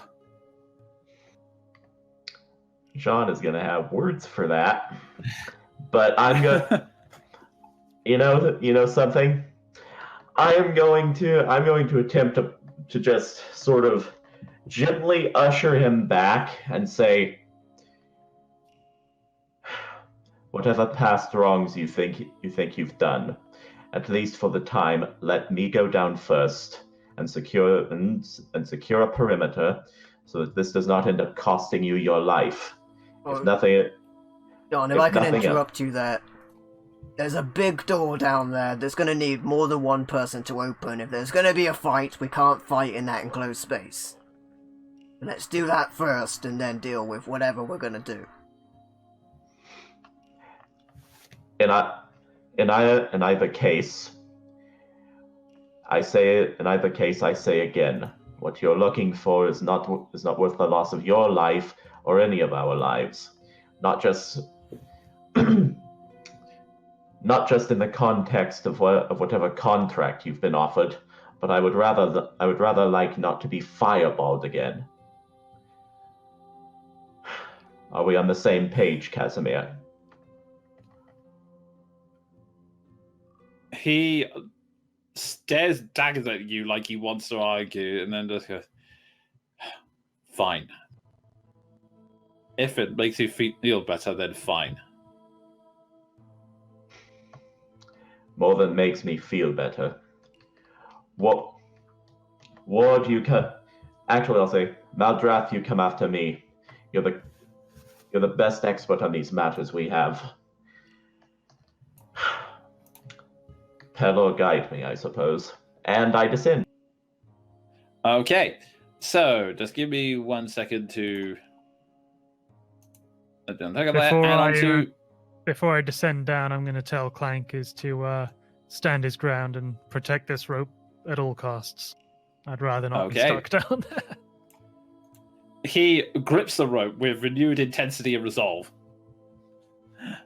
And as you slowly, one after the other, descend into the room. Before we're all down there, I want to just have a word with Casimir. I'll say Casimir's last to go down, and sure, you go ahead. You said you saw in your dream to bring the dead back to life. Can it be anyone? He's nice. I don't know the exact terms. All I know is that I had hoped and thought that resurrecting Patricia was impossible. This was hundreds, maybe even thousands of years ago that she passed away. But according to her, yes, it can revive anyone from any time. According to her? Do you have access to her remains, or? That is why I need the teleportation into Castle Ravenloft. That is where her remains are. I see. And how does that work exactly? I don't know. Like I said, but Bishop was a sorceress of great renown, so she had greater knowledge of this stuff than I. I would need to trust her on this. Like I said, it's my last purpose in this world. The only good thing I can do. Very much have a stake in something that you're the possibility of bringing her life back. I'll do all I can to help you. I think we all do in one way or another. That's very well. Come on then. And he slowly starts to descend down the rope. Meanwhile, Jean and Maldrath, you have a head start as you're in there, so as I move Seth towards there and Caldred if she wishes, what are you guys doing first? I would like to inspect these sarcophaguses. Sarcophagus. Okay. Go ahead and make me just a wisdom throw for this one. Okay. Just with my wisdom modifier. Okay. Not seeing that roll. That's an 11. Unless I can use religion for it. Actually, okay, now I see it. Roll20 was like. Yeah, it just pinged up on my screen again. I was like, oh, what the fuck? Yeah. I will say, I'll say, yeah, you can make a religion check as well. These are unlike anything you've seen, like, eventually in terms of... okay, with that, I will say it's unlike anything you've seen magically. You can tell that they were... I'll say with a religion check, you can tell that the sarcophagus were not designed to hold people. They're not in the correct shape, and they seem to be... It's more like they were fortified in some strange way, as if to prevent something from getting out. But whatever is in there, it's not humanoid in any nature, because like the coffin's too small. It's a bit crunched up. So whatever's in there, it was never human or any other kind of humanoid.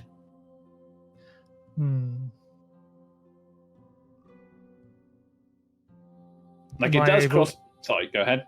I was going to say, can I just place a hand very carefully and gently against one of them? Which one are you picking? I suppose the one that's facing me and what's his face? The one in the middle. Okay. You place a hand on the seventh sarcophagus. You hear something take breath, and then you hear a voice in your head. He says, I offer the gift of Zeren Hala, the howling storm, the power to create lightning. Will you accept? I'll just, I guess in my mind, say no and pull my hand away. The last thing you hear, there's an annoying, and you pull it away. And Casimir quickly places his hand on another sarcophagus, then goes, no. Places it on the other one and goes, no. You go steady there, you're gonna do something. He's like, they offer me contracts and it's not what I'm looking for. What do they want in return? I imagine your soul. Pretty standard fare, I'd have thought. I don't know. Maybe your soul, or maybe they just want to exist within you, and I don't know. I dread to do it, but can I touch one and ask it what it wants in return? Okay, which one are you touching? The one where I'm at. Okay. You touch it and it goes, I am Psychane, the soul hungerer. I give you the power to raise the recently deceased. Do you accept? What do you want in return? There is a pause, and then, to be used, to not be wasted. How recently dead? The moment you see someone die, you can revive them. Any longer than a day. I'm just to say no and back away. This one anyway, just said it wanted to be used. I don't really know what this is. It seems that there are many coffins like this. I believe, if the dreams are correct, there is a much larger room with the 3 sarcophagi. That should be the one that gives you the power I need. Can I make some kind of check to find out what kind of creatures these are, if they are creatures or if they're something else? They say this is the source of Strahd's power. Is this how Strahd got his power? Did he just say yes to all of the I think he offers? said no, didn't he? No, Strahd. He goes, it certainly is possible. I do not know what kind of powers all of these coffins contain, but maybe there was something in here that gave Strahd what he needed. What happens to the coffin if somebody says yes? He I don't sighs. think we want to test that. He sighs. I do not know. But we'll find out when I find the right one. Now, I suppose the question is, do we go up or forward?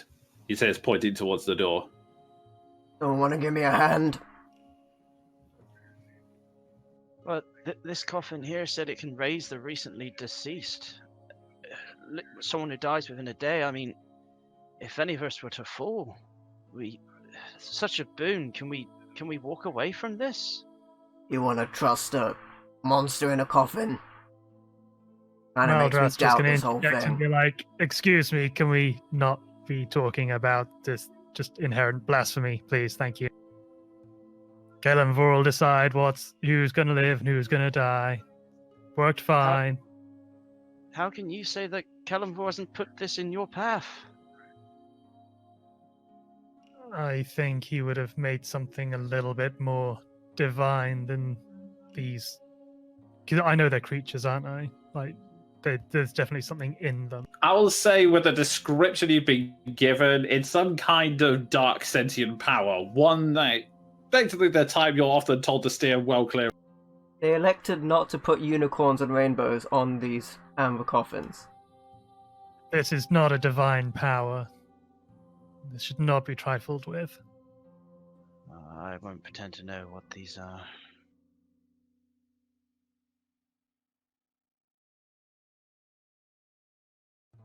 Alright. Someone strong want to help me on the door? I forgot to hit push to talk. I would like to add to what Maldrath has said by saying, and regardless of our opinion of interacting with such things, do we really trust anything in this land to give us a straight answer?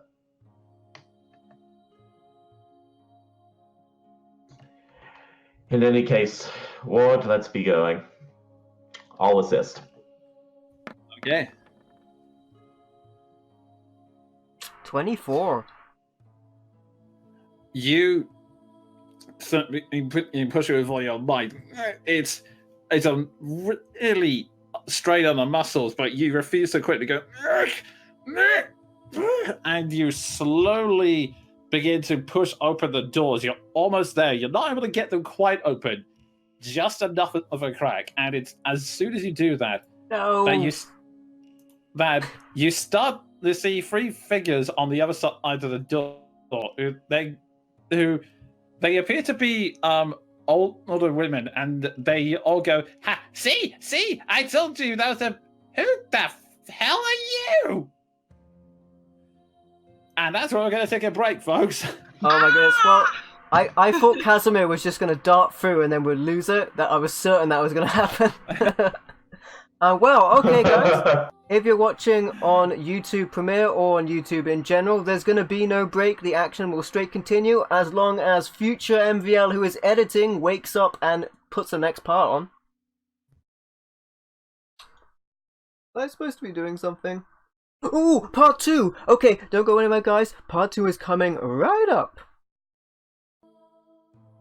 Welcome back everybody. We are back from a break. Some of us got a bite to eat. I even considered eating a clock, but it turned out to be too time consuming. Regardless of that, Jonan, let's get back into the action. He's dead. The DM is down. These creatures rip Ward apart from the inside. No, I thought they might. They all go, "Who the hell are you? How'd you get in?" Same question. I hide behind a corner. We have been at this door for 10 minutes trying passwords and you're just inside? How? You all dead? Wait. John, are we dead? I sort of just, and I'll look through and ask, exactly what are you and why are you here? Well, look at them go. We're sisters and we want the stuff in the vault. Wait, are you here trying to take the stuff in here? There is no stuff in here. I'm behind a corner and I'm not saying anything. I'll consider that and say. I'll consider that and say, thus far, what we found has been of no great interest to us. What I most want to know is that if we continue through this place, will you try to attack us? Okay, there we go. But no interest to you, really? You expect us to believe that? Do you know what kind of mysterious things are inside this vault? Power, and you're gonna tell me you broke into this vault, which, again, we have spent so long trying to get to, at which point one of the other sisters, oh, let it go, Dorothy, we have the password. No, we do not, because for the last time, your name is not the password. We've been over this. They start bickering amongst themselves, basically. John, have we met a less stable group than ourselves? I think we have. I'll clear my throat and say over all of them.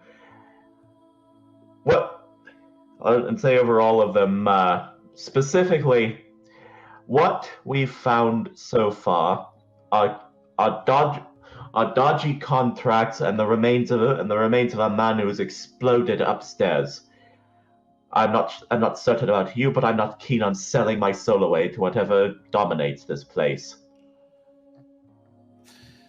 See, they look at you and they go, "Oh, I see. You get in here easily, and now all the treasure is above you. Oh, you know what? Screw it. I am too pissed off now. Let's just kill them all and make ourselves feel better." At which point, I'd like you to roll initiative. Oh, that took a turn. Before anything, I would like to say that Jean just does this and says, "I figured this was where that was where this was going." Is the door open, or are we still holding it open? Did we just release the door? That would be amazing. I will say you are actually just holding it open, so if you wanted... Yeah, could we just release the door and leave them on the lock side? I'll say yes if you wish. I mean, how do you guys feel? We could just release the door. Yeah.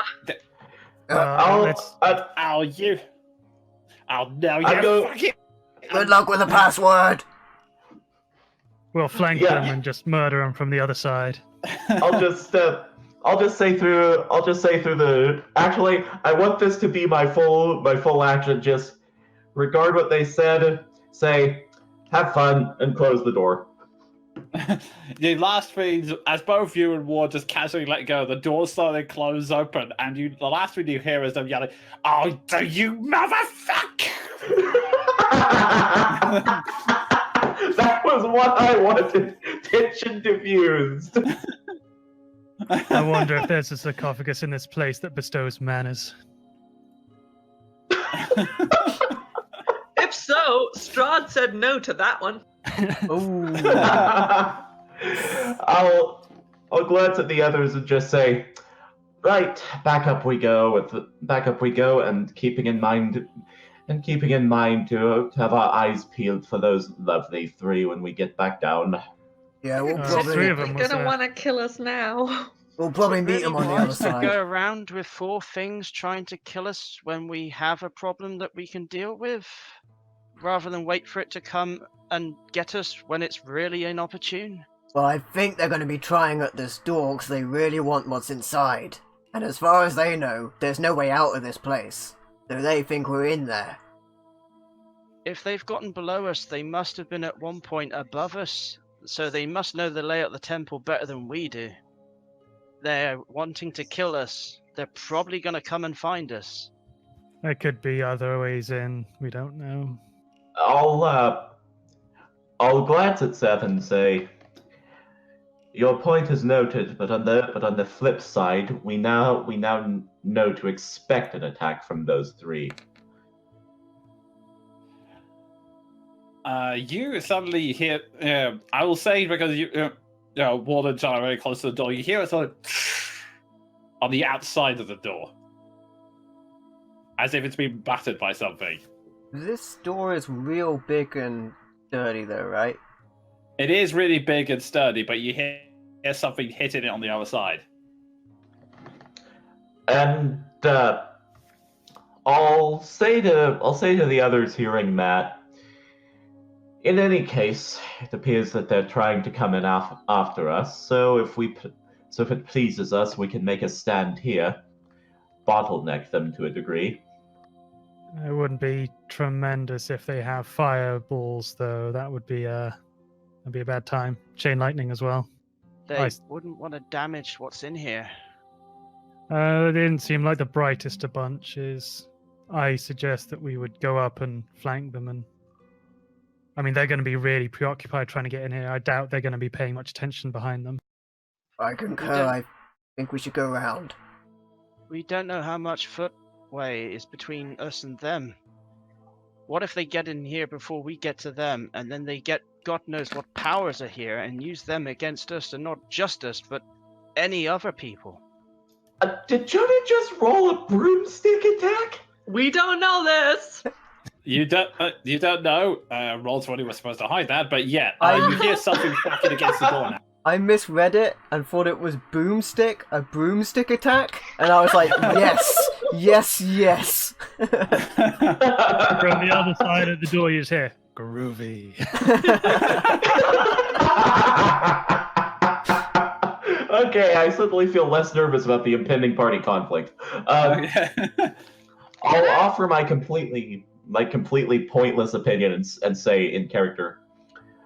Well, either way, we risk separate dangers. I'm willing to go along with group consensus, but there are strengths and weaknesses to facing them here or from behind. All right, maybe we should just get it out of the way with. The door's really hard to open, though. Yeah, but would two of you need to keep it open for us to go through? I mean, that'd be you'd be just sitting ducks. So are we gonna try it? At least we know we're in for confrontation now. I'll nod and actually, in character, do I know that we have fought creatures like this before? Because I recognize those pogs. I'm gonna say that no, they don't appear to be. They're not similar to the hags or anything like that. They were older women, but definitely they don't. What you thought was when they transformed, they had like purple skin and demonic appearance. These just appear to be older women with magic. And great, so we're under attack by the witches from Hocus Pocus. And Jean or Ward, I would like you to make a perception check.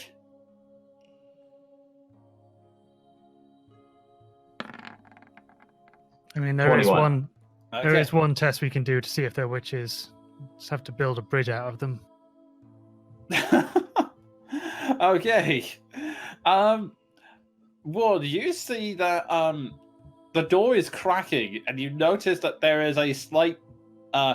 You notice a curious. There was like a speck of darkness that appears to slowly seep out of one of the cracks.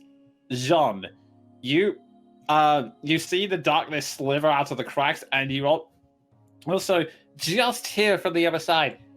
I don't think that looks good, Bethany said. Fucking do it! I'm fucking fucking door! Okay, I'm go. Bethany, I love it. I'm going to note that and just say, all right, I think the decision is being made for us. Back up. Hey, John, could you pass me my sword? I'd like to have it back. I consider tossing it his way, consider his luck, and then just. All right. Okay.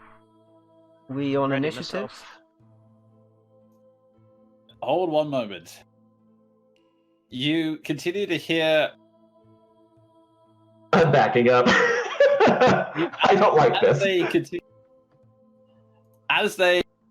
Okay, sorry, I'm trying to make something go away. As you see the door, you see it crack more and more as it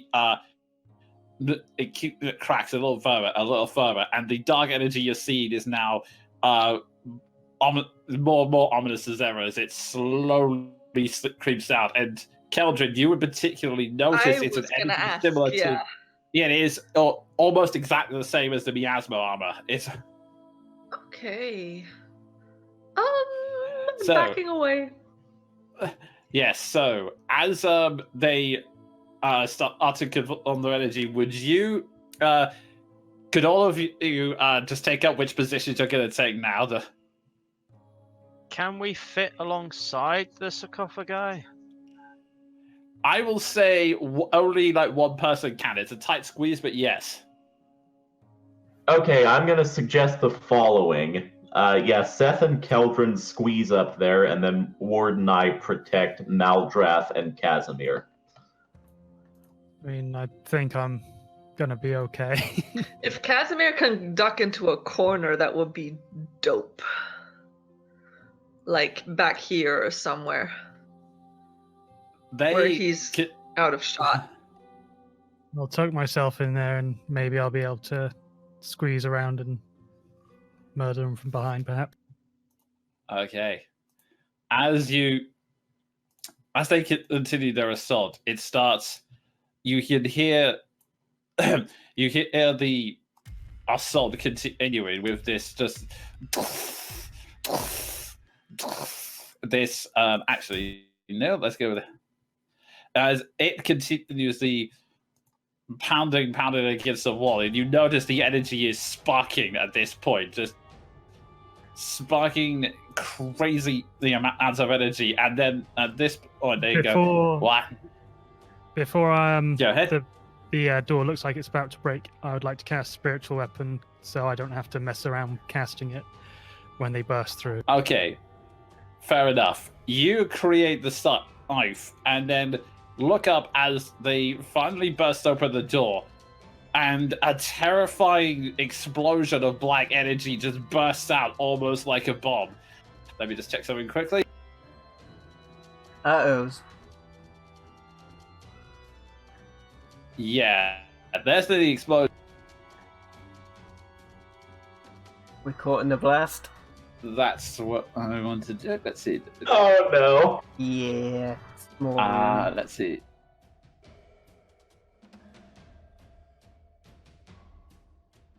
But there will be a good chance.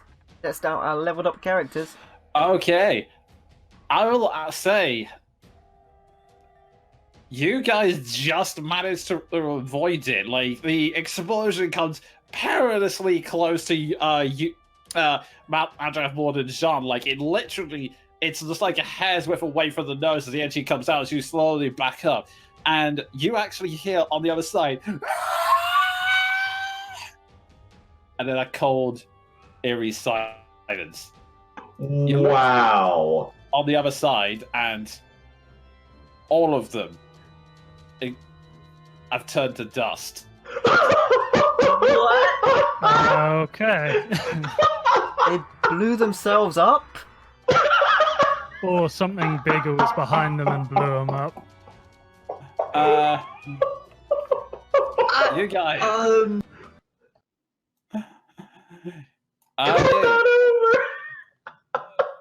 You just look out, and all that remains are just 3 piles of dust. The brooms just so clatter to the ground where they were. Okay, may I first point out that my mental image of the explosion is those 3 disintegrating, but Ward and I just standing there like Orange Cassidy. And I would like to step out and see if there's nothing else in the hallway, right? Nope, there's nothing else in the hallway. In fact, let me give you... Is the broomstick okay? Because if we give the broomstick to clankers... They've actually... I will give you this. They were standing up, and then as soon as the witches turned to dust, they just clattered to the ground, lifeless. I would like to to... the broomsticks up and just start sweeping them up. Yeah, I'd like to... You totally sweep them can. all organized into one corner, and then put a smiley face in it and write Ward was here. And Can I look at the broomsticks? Because Keldrin has heard the stories that witches have flying broomsticks. go ahead and make me an Arcana check. My And whilst you're absolute doing that- favorite. Those Whilst three you're doing that, I died will the way give you they the lived, description. burning up with rage.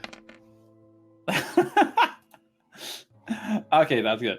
I will say, you notice that the brooms, they were enchanted so that they could move on the command of their master. You don't really know if they could fly or not. Probably they weren't really designed. Cool. Can I, with the broom I'm holding, lift it up and be like, "Broom, I'm your master now. Command you to fly." You can. I would like to. You get no response. Ah, boo.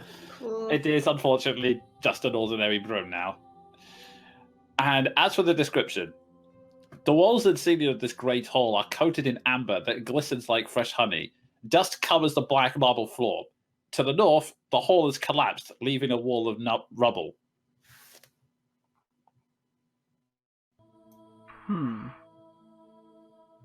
Are those doorways to our right? These two in the north look like regular doorways. This one appears to have been built the same way as the vault door that the witches just blew up. Would that have taken damage from the explosion as well? No. It was like a 20-foot cube, so 10 feet behind them, 10 feet in front of it. So, All right. like, you guys were literally just on the border there. So, oh my god, they blew themselves up. I love how Curse of Strahd swings wildly from dark and gritty to absurdly epic to just plain kooky. In fairness, I don't think they ever intended you to open the vault from this way, which is kind of weird to me that they give the thing. But yeah, we can talk about it later. Okay. Well, being as that kind of sorted itself out, shall we go back up top, finish searching that area, then come down? Well, the threat is dealt with. I'm glancing at the pile and in complete disbelief that just happened. And I mean, technically, we could also work our way back up. Like, nothing's stopping us from doing that. I think now we have the element of surprise. You know, that mage in the statue would not expect us down here now. That So is they probably also would've put true. Traps. Casimir, who also signs, he goes, as much as I want to investigate this vault, I think, he says, looking at the pile of dust, we've established that a brute force is definitely not the way into this place. I mean, brute force opened the door, so, you know, how about I that? kind of did do it. I'll consider that. Oh, they didn't blow themselves. Oh, I get it now. Yeah, I'll consider that and say, The door is a bomb. certainly not the best approach. They mentioned a password, so I suppose that should be the goal to find while we're here. It was one of their names, right? Yeah, I'm thinking they might have just been a bit crazy.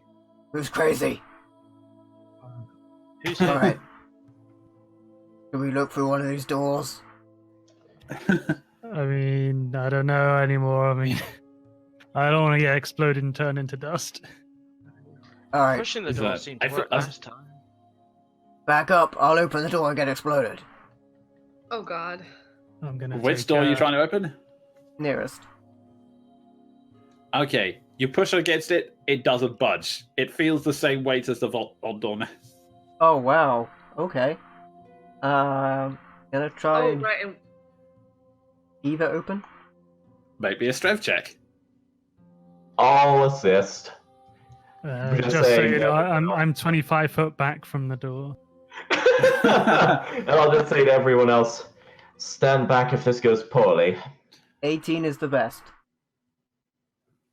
You push it against it, and you manage to get it just slightly a crack open, and then the door slams shut again. If we do that again, perhaps we can wedge something in it, and then. What Like a about broomstick. Do I have a clankers? crowbar? Oh, a Could we broomstick. wedge clankers in? No, don't put Oh, Clankers in. God. Clankers is a Clankers- good boy. He doesn't deserve that. He's also got the rope on the way up. Oh yeah, we left him back, didn't we? Pretty sure clankers might be stronger than us as well. You'll give it I one mean, more there's the try. problem of him getting down because there's no one to hold the rope for him. I'll consider options and say, as much as possible, I would prefer not interfering with these doors until we find the password. There are entryways ahead of us that seem easier to access. Can I quickly check out the door if there's any inscriptions or anything alluring to a password being needed or anything? Make me a investigation check.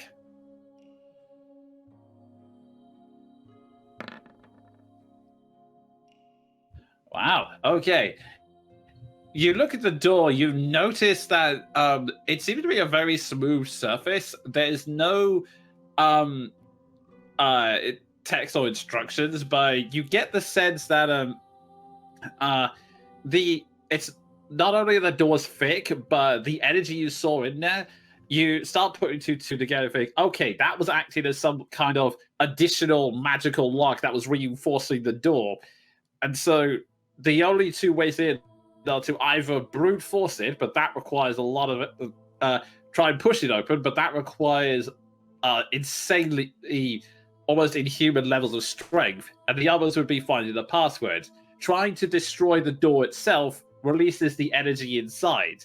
It's not that pushing the door that triggered it. It was the fact that they were trying to literally destroy the doors in front of them. That was what released the energy and exploded. So you get a conclusion that there also doesn't appear to be any lock on it. So it's either password or hope that Ward can pull off something superhuman. Right on. So let's check the other places first, huh? See if we can find password hints. Yeah, that seems indicated. Okay, so which room are you going to investigate first? Are these next? Let's. Up to okay. Yeah, they're regular doors. First regular door? Regular Yep. door, regular door. I'll perception on the way up to see if I hear anything. Okay, go ahead. Natural 19, 24. Okay.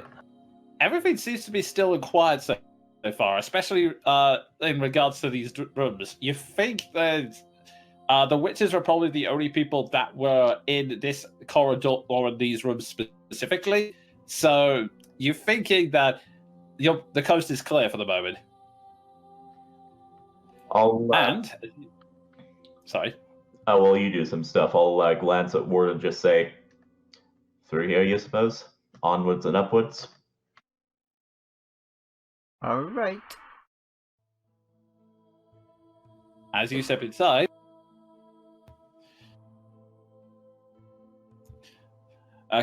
okay, a white marble bed stands in the center of this bare stone room.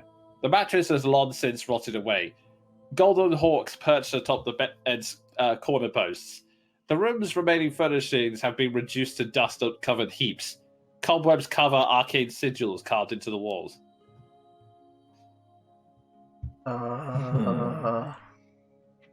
Look under the bed. So it's just.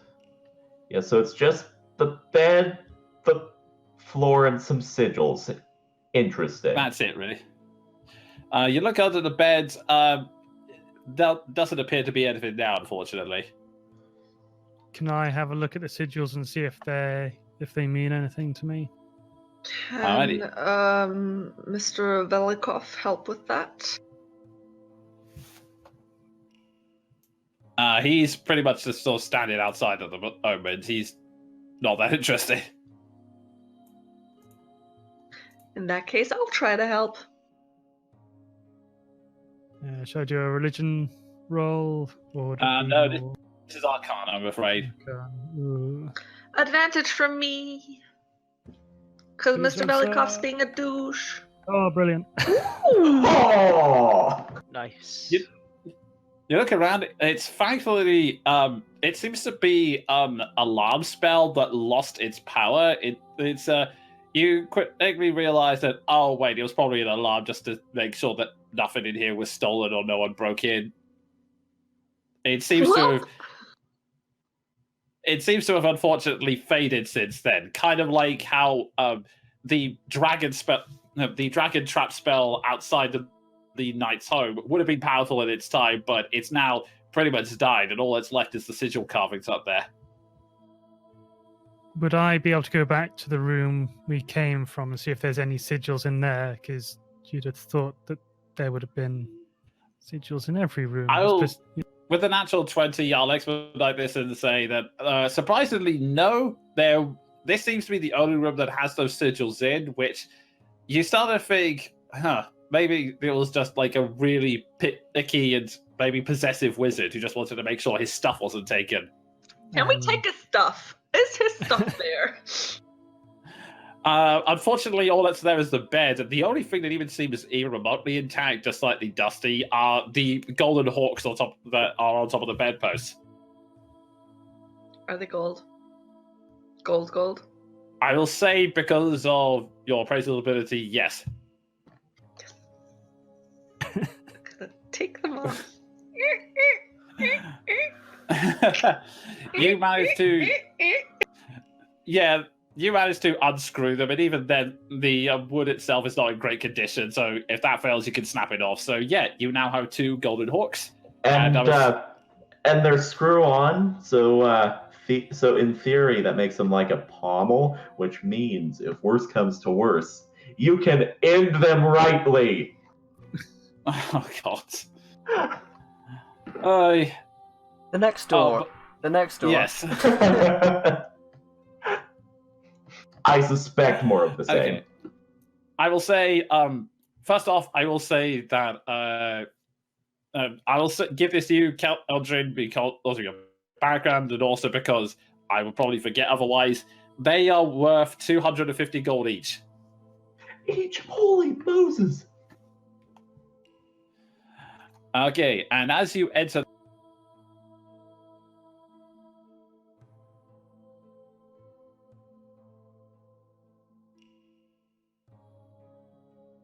And you should be able to enter now. Beautiful. Is it moving?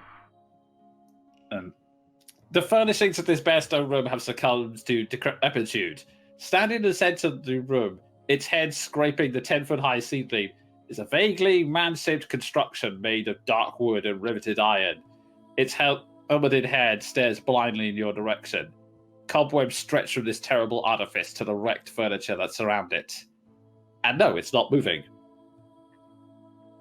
An idea has just occurred to me out of character. Let's put the armor on Clankers and make him double armored. Clankers. I'll glance back at Maldrath and say, is it just to me, or is this similar to our friend upstairs? As in, theoretically, could we find a control rod and use it? Well, I mean, Clankers had an inscription inside. We could take control of it. So I'm not sure if this one is the same. Is anyone brave enough to have a look? Password 1. No. Oh my god, he knows the secret. I'll investigate All it the for way down the inscriptions. hallway, the vault opens. Just doors opening everywhere. Sorry, Got it. sorry, what are you investigating? I'd like to investigate it for inscriptions, because I have a sense of what this is. Go ahead and make an investigation check. I'm balls at these. I'm balls at these. You don't seem to be able to find any way inside. It's if it is like a living dynamic type construct, it's definitely more covered than Clanker's is. You can't see inside the helmet. Hey, Mr. Velikov, could you check if this has magic on it? You can probably Takes a do look. it if he takes 10 minutes. Let's see.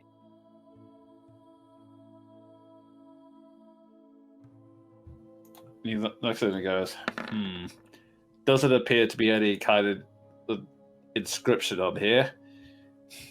Maybe your previous idea of the control one makes more sense. Either way, it doesn't look like we could use it right now. Well, I like that it's not hitting us, so that's one thing. Could we try checking through the rubble? Keldrin would just like to quickly glance over it if there's anything that looks like it hasn't been rotting to pieces. I will. You have a look around. This clearly used to be someone's bedchamber, but unfortunately, pretty much all the furniture is just rotted to pieces and completely useless now.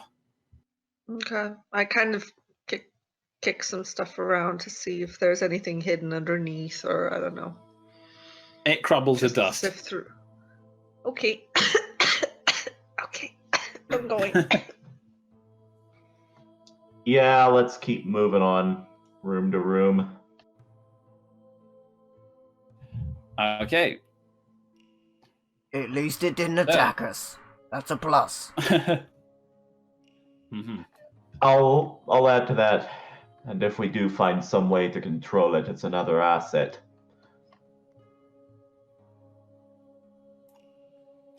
Okay. So, towards the big hallway? As you step forwards, let me just give you the descriptions to do. I thought you were going to say dex check. Yeah. Press A to not die. No. The arched hall raises to the height of 20 feet. You can see your reflections in the amber glaze, but the images don't match your movements. Instead, they wave their arms and scream silent warnings at you. Okie then. Meldreth is so chipper about these things.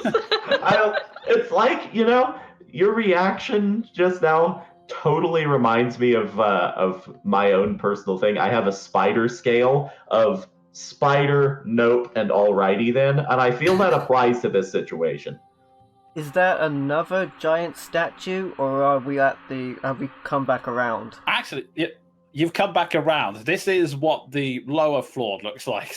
Ah, good, because I was worried I'd run into another giant statue. No, this is the same. This is the same giant statue. It's just this is what the floor looks like at ground level. So this is what everything would have. So this is what everything would have liked to, but that combat was hectic enough. There was no way I was moving you between one map and the other. Regardless, Can I just ask, instinctively runs behind a pillar. where are these reflections? On the walls right next to us, or on the opposite wall? On the other these side of the walls room? right here. Can I take a closer look at the reflections? Okay, go ahead and make me an Arcana check. Oh.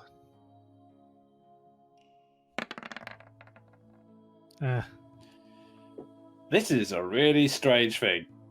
Oh well. Ah, well. It's really I strange. think the word is alrighty then. Fair enough.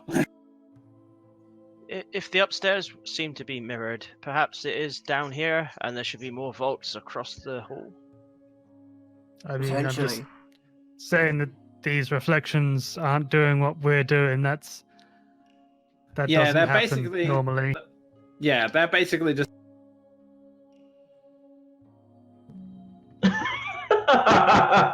What are you trying to say? I wish they'd warned us earlier.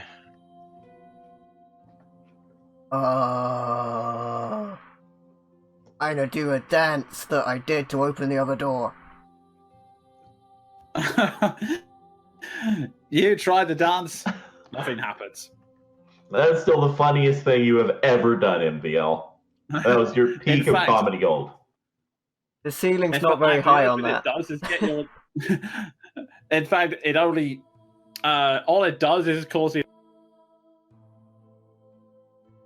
I think there are inner selves. I come around the corner and peek into my reflection. Is she cowering in a corner? Because then that's my inner self. No, actually, it's. Okay, no, that's not. I'm backing away. So what's Maldras reflection doing? They're all pretty much doing the same thing. Like they're all just banging at the reflection, trying to motion you out, silently screaming, run, that kind of thing. Which direction are they motioning us away? Like, do they want us to go here or do they want us to go here? They seem to be pointing more towards the entrance generally. Okay. I mean, that seems fair. Well, I would.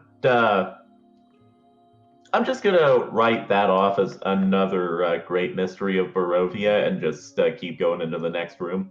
Anything terrible happened to me? Is it a mirror or is it Nope. a reflective wall? It's a reflective wall, technically, but your reflections in there, however faint they are still making all those motions. That's fine. Break a mirror and that's bad luck. Alright. We're going to the other side. Okay, so you step inside, and you pretty much notice the downward floor. It still looks about the same as you remember water from your escapade. There's still some burn marks here. However, the new thing is that you didn't notice this the first time. Well, first off, you knew that there was a big entrance to another corridor here, but you didn't have the time to check it before. The second is that you now notice there's another vault door right here.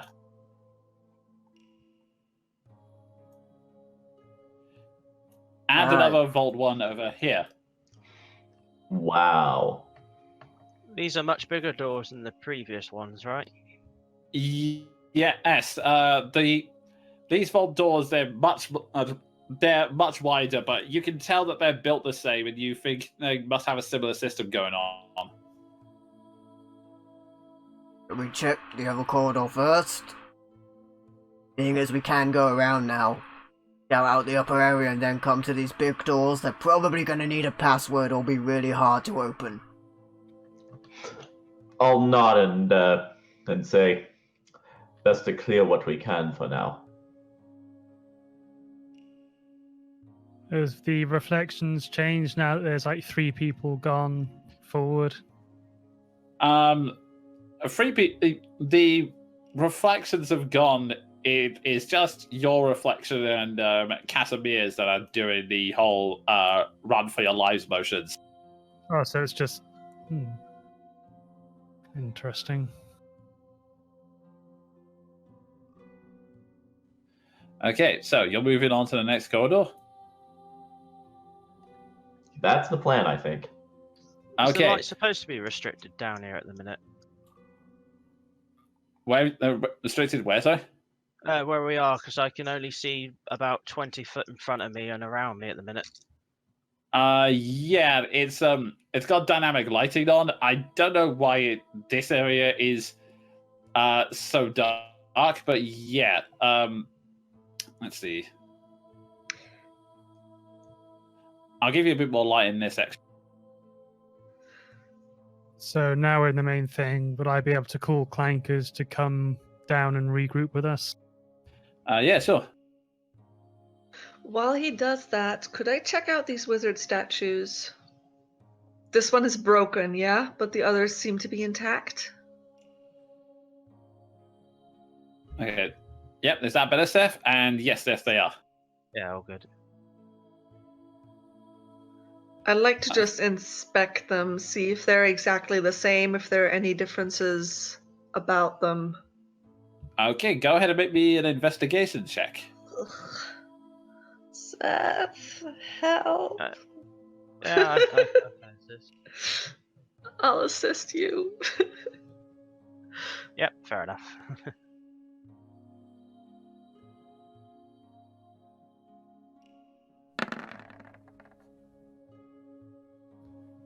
Okay. You can tell that the statues, they appear to be of different mages. However, most of them have been most of them have been destroyed by most of them have been destroyed by time. Although the one right in front of you, that seems to have been destroyed by some kind of a force with a lot of great strength, as if something like it had fell to the ground. On the back, I'll say, yeah, on the back of one, you see in the rubble a nameplate has been, the nameplate that was on the there seems to be some kind of nameplate that was carved inside. It seems to be, let's see, it appears to be in some kind of language. It appears to be Celestian. No, I got it. Nope, don't. Nope. I don't either. Casimir? So, Mr. Belikov, sir? he strikes and goes, let's see. Well, I can read it. I don't know if it makes much. The name appears to be Fangob. Can we check the other statues for nameplates, and then once we've got all of them, try them at the vault at the top? Okay, go ahead and make me an investigation. I'll assist. I'm just trailing Seth around and focusing on the arrows in his quiver still. Okay. You can see that they're mostly all on the necks of the statues. That they, thankfully, with your keen eyes, you're able to translate them as much as you can. And as he looks at them, these ones appear to be Bavrin, Bavarus, Shalak, and Exfanta. Industriously writing them down. Mm-hmm.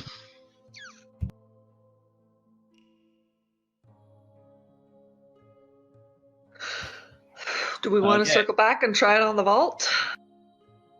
Well, there's a vault here that we could test it on. Worth a shot, at least. I also think there's a way past where the rubble is. Another area. Yeah, it looks like that's open. Okay, so first. Gonna quickly move to my right. Is there reflections there? Are there reflections there? Yes, there are. What are they doing? Yes, it's exactly the same thing. Banging against the door, banging against the glass wall, going. Rah! Oh, I've seen this show. Gonna go back to the group. And make me a perception check whilst you're. I'll do that too, if that's all right. Go ahead. 18. Okay. Would I think I'm gonna seem sifty, but you hear a tap, and you start to look around. You think that something's there. Jean, you see in the corner what appears to be the figure of an old man. Currently, His back is to what appears to be a small flight of stairs over this direction. He will appear as soon as I can get that pog working. So, what would you like to do now that you've seen him? I'll alert Ward and just quietly say, how do we want to approach this? I only really have one way. Maldraff, talk to people so I don't screw it up. I will move myself over there. Like, who's here now? Is it one of those friendly old guys, or is it a unfriendly young guy? Kelvin hides behind a pillar. The old man walks towards you. Oh, what the heck is going? Oh, hello. I'm not used to this place being so noisy. How are you? We're fine. Who are you? You know, had better My days. name's Heinrich. My name is Heinrich. I am known as the guardian of this temple. Then you know that there's all kinds of nasty people around. You know, there's flaming skulls and some servants of Strahd, and you know, just those barbarians and summon upstairs as well at one point. Well, they're mostly fine. They're here to keep out the intruders. Apart from the barbarians, don't know how they're getting in. Been trying to fix that for a while. I don't think they do. So, you know, you're welcome. Do I recognise him? That's from very good the of you. Previous night. Yes, you do. I would like to. Man I came across. I would like to really? generally insight check this guy, like to just scent out his intentions. Go ahead. What's I the would like password to do the this- vaults? Sorry. Keep going. That's it. 19. Or just blatantly ask what the password to the vaults are. He raises his head and goes, "Oh, passwords? Oh no, I don't know anything about that. Guardian's a pretty strong term. I'm more just the caretaker. I'm here to just sweep the floors and make sure everything's in place." Sorry, go ahead. I was going to say, just if you're the caretaker, then there was some ladies that have made a bit of a mess down one of the other corridors. We swept up a bit, but you know, it's still quite dusty down there. Oh dear, I wonder how that happened. Well, I guess I better go and do some investigation. As he walks up, John, you're inside. There's something a bit strange about this. Just a And- bit. No shit! Well, more so. Okay, even more so than usual. In You get the context, it's sense- strange. Yeah, in context, it's strange, but you'll begin to feel that there's more an intent by this strangeness. Like, he's trying a bit too hard to look a bit clueless about his situation. Like, even the most naive person wouldn't be so casual about walking around a place with flaming skulls. I'll What does the fox say?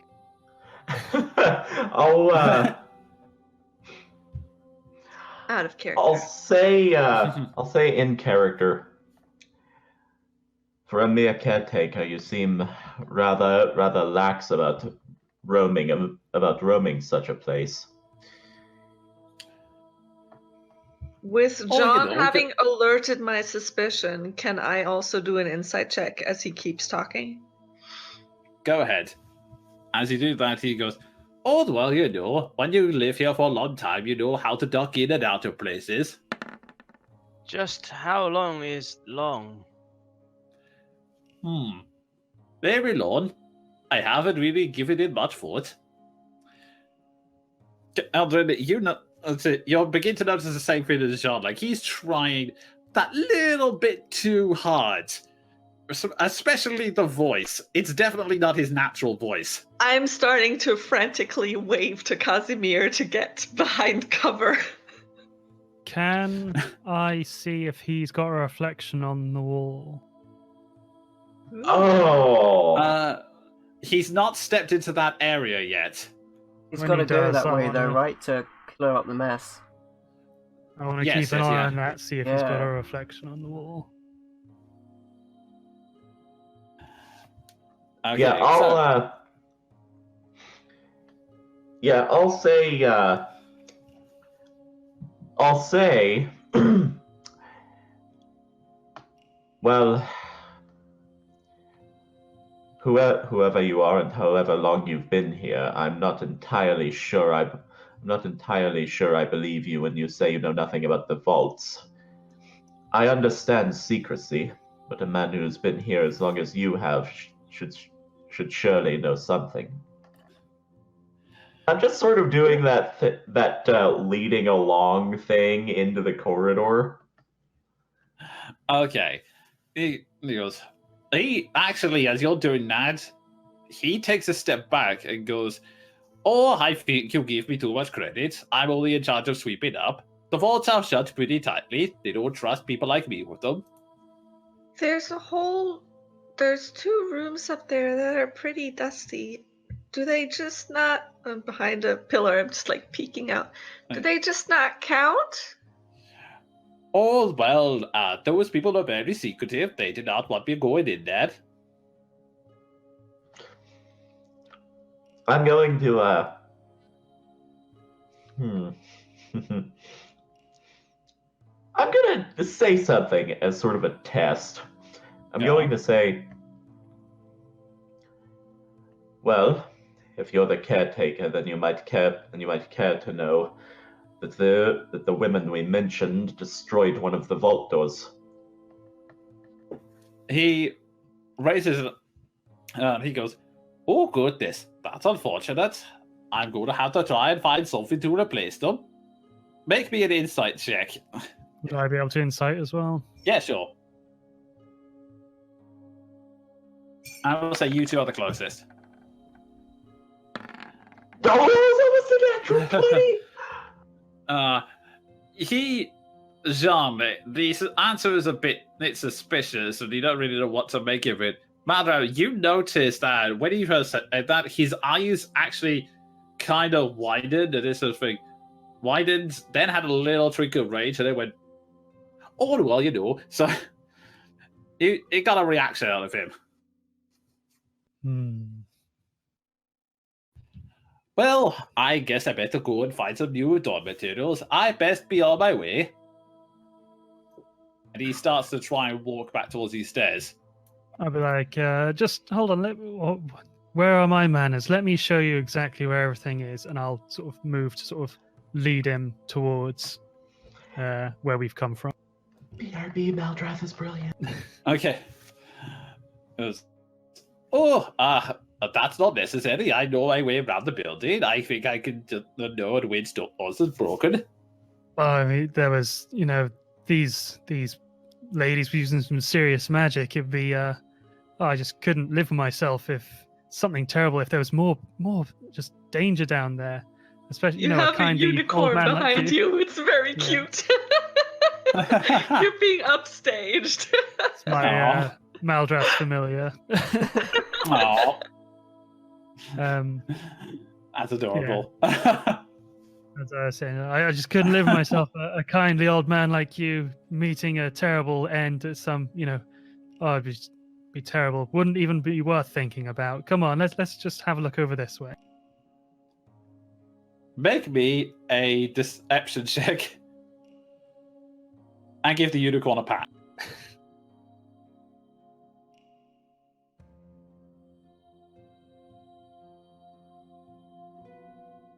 Sorry. That's deception, fine. Yeah, deception. Boom. Wow, natural 20. Yeah. Unicorn power. Yeah, I think unicorn helped tonight. Okay, he gets up something and he goes, "Oh, well, I suppose if you're that concerned, very well." And he steps up behind you. You would lead the way. Would I be able to just be by his side? I don't fancy him being behind me. He's sticking close, but he's making a big effort to stay behind you. Okay, well, if he's behind me, then I shall make a facial, to Sven, just be like, keep an eye on this guy. Yeah, okay. I will say that Maldra follows close behind him as well. No, sorry, not Maldra. Jean follows close behind you as you step forward. And as all three of you move forward, you As notice that... as go they ahead. pass beside my hiding place, I'm going to cast Dispel Magic on this Okay. guy. Also, do we see anything Okay. weird in the reflection? Okay, first off, the reflection,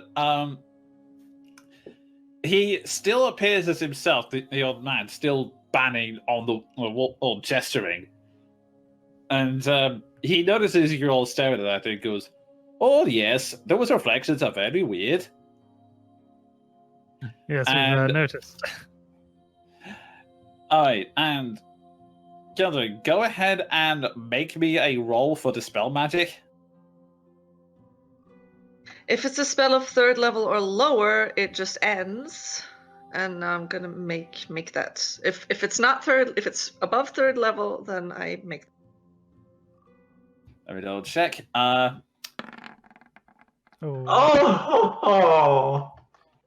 But if it is 3rd level or lower, it is ended regardless. Yeah, Okay. yeah. Okay. Let me just check something real quick. Needed unicorn powers there. Oh yeah, Sven missed it. It's gonna be so weird explain that. Right.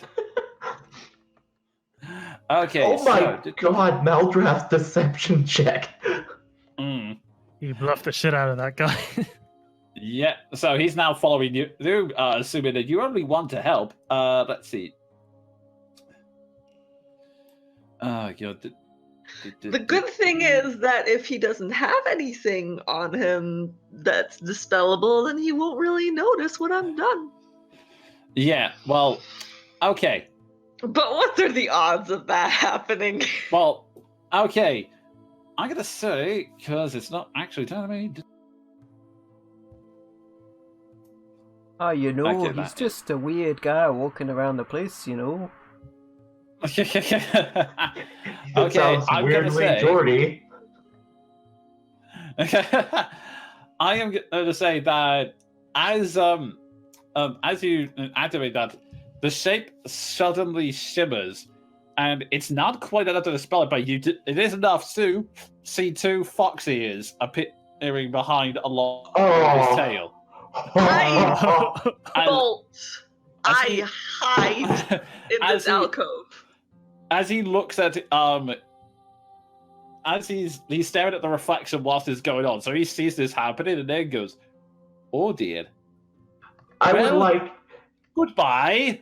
I would we're like to, all if looking at the possible- reflection as well. Can I dex check? Can I oppose dex check with him to see if I can sneak in an action? Grapple! Oh, I have one better. Okay. Grapple that Okay. motherfucker! I'd say because everyone's now moving actively, we're gonna roll initiatives for this one. Makes sense. Ooh.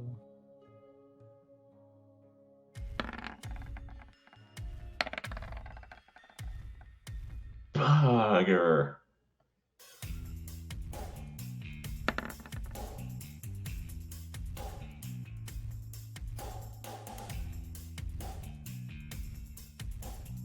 Okay. Can I? Oh, this Hang may on be a one moment. waste. This may be a waste. But can I apply my one advantage a day to roll initiative again and see if I get better? Wait, what's the I word think of human determination? I think you have to say that Ah. before you do it. I may do. Unfortunately, yes. Sorry. Yeah, advantage would be before you roll. Because the thing is, I don't see anyone else being able to keep this guy from just leaving.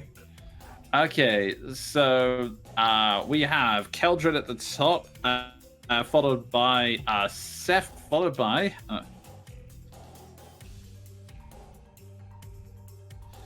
Okay, so Keldrin, Seth. Then actually, Maldraff and Jean are going to have to roll off.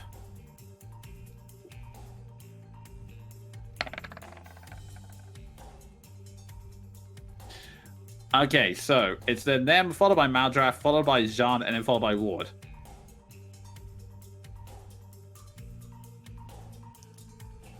So, at the top of the round, Keldrin, you're up. I am going to... Oh, shite. I'm so slow. Fuck. I'm just gonna use the rest of my action to, like, duck behind here. And leave it at that. Just kind of... You're the fox! Oh no, please don't hurt us! Okay. I mean, it's bad luck for him that he's like, you know, right within like 2 really strong melee characters. Okay. And with that, Seth, you're up. This is most definitely the one we've seen before, isn't it? So I'm. Oh, gonna yeah, Hunter's Mark definitely. it, so I'll be able to keep track of where it's going.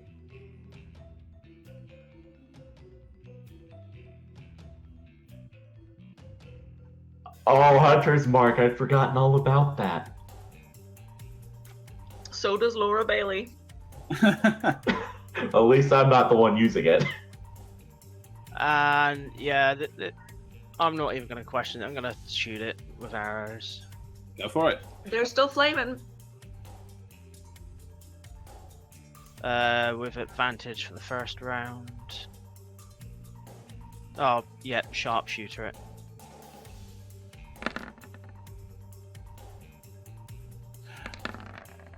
That is a hit. So I'll take the first damage roll. That is a clear hit. As he goes, Lord Barrett, very well, time to go, and tries to raise his hand, but then you just and the arrow just pierces through. And he goes, Oh, that's satisfying. Also, he takes a concentration check.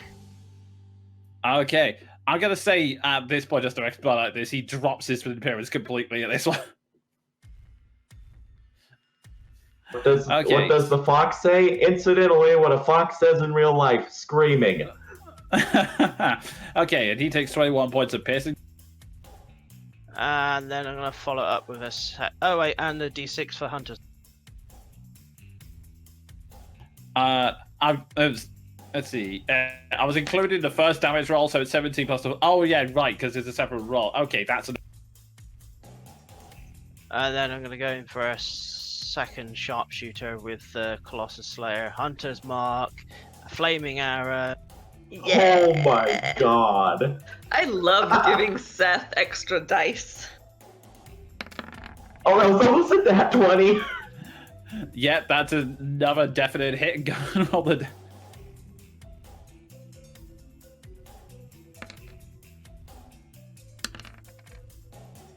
Okay, so that is got total of, let's see. Okay, that is a total of 27 points of piercing damage as he's desperately trying to put out this flaming arrow in his hand. You then hit him with the shoulder as well, and he continues.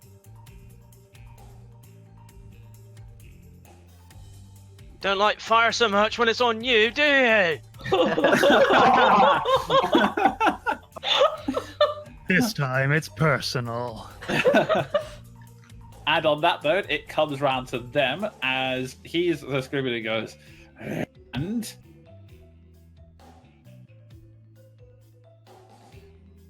I mean, he's not going to be able to fireball us without fireballing himself, so, you know. Unless he's an evocation wizard, then he can just put it down on the spot and protect himself. We'll find out! Yep. Let's see. He just Next time on Curse of Strahd. he does a whole new band of adventure. he just goes, speaking of fire, and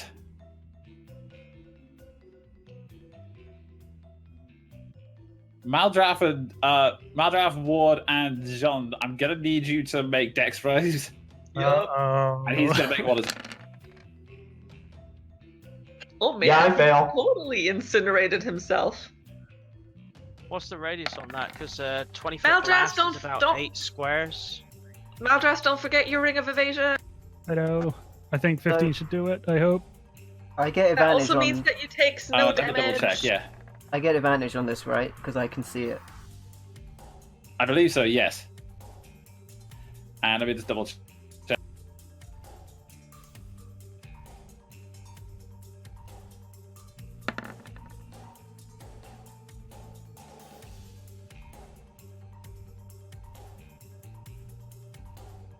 Let's see, the radius is 20 foot. So it just misses you, Seth. Okay, cool. Because he is literally just throwing the fireball at the ground at this point. And let's see, with that, I believe the save Ward makes it. Maldraff, let's see, Jean doesn't because that kind of took him by surprise, but let's see, Maldraff. Oh yeah, it's there. Say 17. Okay, so I'll use my Ward ring of makes- evasion to pass it. Yeah, give it a shot. Yeah, that's not a reroll. He just passes. Oh, okay, the reroll hasn't actually popped up yet. Okay, so not only you take out damn it, Jean, you're kind of blown back a bit, and or do you just take it as you take 31 points of fire damage? Let's see, half of that would be 15 from Raff and I Ward. also take half. And he is now going to he's now singered as well because he was just doing it out of desperation, so he takes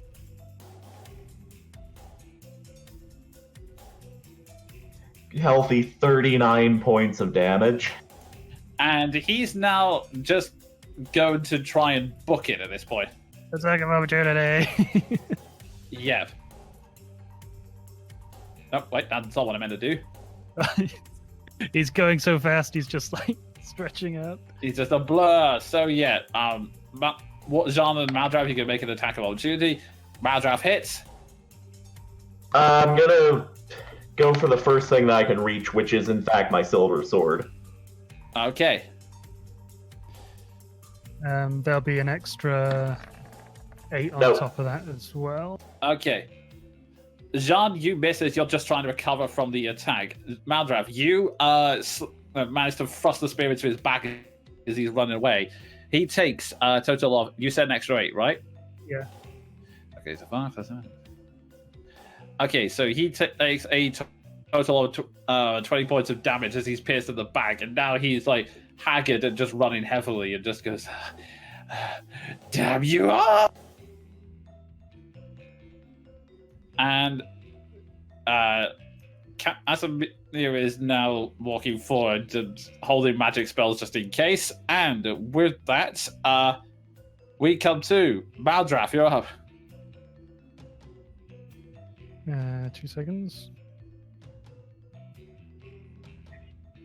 Good thing he burnt himself as well. Gotta be looking be cooked. I will move myself towards him. A toasty wizard. Actually, funnily enough, I will give this to you, Maldraff, because you have to click this side on him. He's not as badly burnt by the fire as you would expect. He's just slightly singed, if anything, even though the blast was point blank next to him. Damn it, I was gonna go for a hot dog joke, but That's better than any pun I could have thought of. hey. Sometimes I it takes will- the non-native speaker.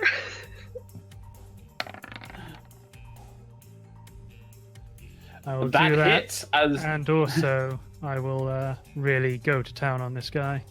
okay. Yeah, your spiritual weapon's still up. You forgot about it in the last. Oh yes, one. it's been following you Oh, this yeah. entire time. Yeah, let me Sweet. just summon that. You would have so- had to have. It's not concentration, is it? It just stays up. No, it's Okay, just sweet. stays Yeah, flat. good.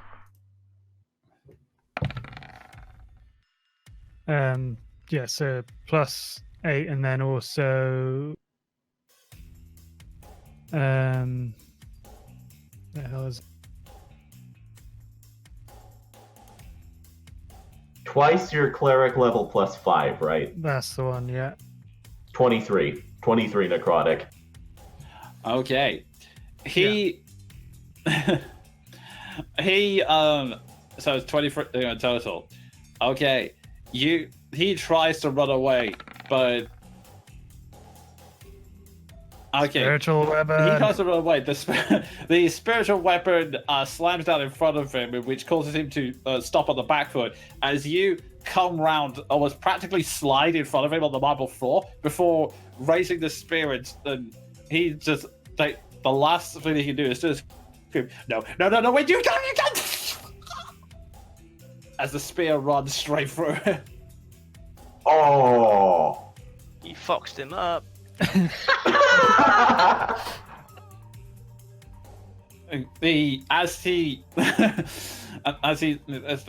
He's just stares at him in rage and just goes, "You bastard!" Wow. And dies at the end of your spear. I didn't even get to use my new ability. I just got cooked and did nothing. I am the king of useless. I freeze for a second. I'm like, oh, should we heal him real quick and ask him questions? I thought that he had more HP than he did. That was really fast. In my defense. He wasn't very forthcoming before, and he tried to kill us. Good point. I'm Loot just his gonna corpse. I'm just gonna rise slowly to my feet and just say, that was about par for the course. I would like to use second wind. Go for it. That's about par for the course. You just have to give yourself a brief motivational speech, and that sort of just take that. You're a little bit panicked, so you're trying to, which gives you a little bit more energy, but you're still a bit panicked. Ward, what are you rolling there? Supposed to be a D10, sorry, rolled a D20 by accident. Second wind also. Okay, fair enough. Putting out the flames. I was Fanning the gonna- flames. I was gonna offer to do another quick healing spirit, but I think we're not that far down yet. I'm 45 HP down. Oof! Alright. So while you guys investigate his remains, I'm gonna conjure a quick sunbeam that just comes out of the ceiling, and it's just gonna heal you guys up a little. Okay. That's appreciated. Third As the time sunbeam, I actually rolled the right dice. as the sunbeam starts to flow down and slowly warm you up into yourself, you have a look at him, and two things you noticed. He was wearing small gold spectacles with these pink crystal leads, which look very fancy, would probably sell for quite a bit. As for, you'd also notice the cloak he was wearing. It has some strange patches on it. And more specifically, a patch of what appears to be a coin pouch, a patch that looks like a door, one that looks like a ladder. I love Oh. this magic item so much. I love this magic item so much. Another Anyway, that looks keep like going. a weird black circle. Another that looks like a small boat. One that looks like a scroll, and what appears to be a dog-shaped one. Well, that's a weird cloak. I'll just limp up and say and look at Maldrath and say, "Do you make anything special of it?" I'm still trying to get to grips with killing something so fuzzy, wuzzy, and cute. Remember, it fireballed all of us. Yeah, I mean, it wasn't going to tell us anything if it was going to fireball itself. I mean, is in terms of spiteful actions, that's pretty near the top. But I mean, identifying magic items isn't really my specialty, but I can still give it a go. I'll help. I'm assuming it's Arcana. Yeah. I'm rerolling that one. Well, Well, you got advantage. Cauldron, You so- got advantage anyway. Come on, boom! Yes. Oh wow! Double. Okay, maybe re-roll it if you want. Yeah, I will do a reroll on that one. Come on, don't fail me Just the now. once. 4. Hey. Okay, you start thinking, oh, I've never seen this before. But wait, and you suddenly flash back to a time when you were in the church and you had one really boring wizard wearing a similar cloak banning on and on about this. And you realize that this is a robe of useful items. Essentially, take one of the pouches and it becomes the object you rip off. So but you can't if you take stow it back. It just, right? Yeah. I believe. Yeah. The pouches are one use only. So essentially, if you ripped off the patch with the dogs on it, it creates 2 dogs, etc. And I'll just give you the list of the items it can generate. So what's the item for it? I'll flip you heads or tails.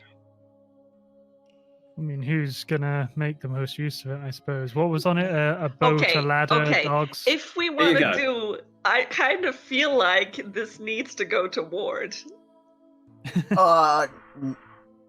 The problem is, Ward says yes. MVL says Ward will waste this thing. He'll ruin it. It'll only be used for comic effect. Just give it to someone who can actually use in it. character. I in don't character, actually I'm just want it. gonna say- I thought you'd pick up on the fox having both a head and tails.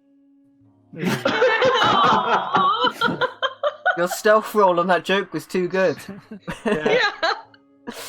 But in character, I'm just gonna say, I think Ward has enough cloaks. I mean, That is how true. many are you on now? 3 or 4? It should go to Seth then. I don't In really have much character, I'm use in for the agreement. ladder and stuff, though, right? So it's better with one of the front lines, I suppose. I mean, all of Well, these are like utility items if we are, like, for example, standing in front of some kind of trap or puzzle or something. So I don't think any of these are going to be useful in a combat situation. So this is going to be somebody who, out of character, not in combat, is going to make the best use of this. Yeah, and because I'm only good at one thing, that's not me.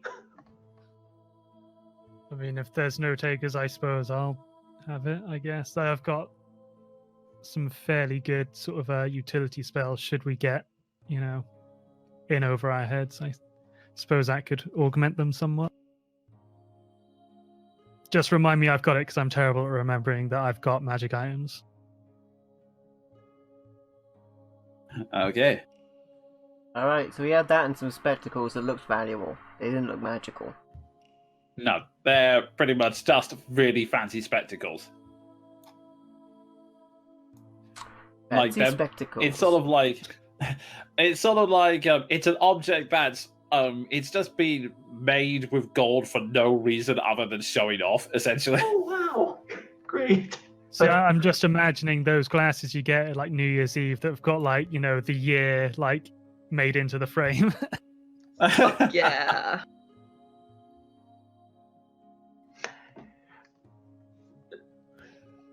Alright, with So- that. Yeah. Did we want to keep going down this way, or did we want to go check those doors with those potential passwords? Yeah, I think let's do that. Before we move I on, will say that did the Sorry. reflections change now that he's dead? Are they still doing Nope, their thing? they still maintain the same. Except for the Although, fox guy. Actually, let me just check. Uh-oh. No, wait, we're going to focus. Okay, never mind. Alright, the reflections are still the same. yeah, I will say I have things to do fairly shortly, so let's check out the doors, and then I'm gonna have to pop. Okay, that's fair. So I will say this: as you step, you've just off in the corridors, and Casimir goes, "Yes, we should probably investigate it." You can only look to the north, and you see that one of the doors has already stood open, but you can also hear this strange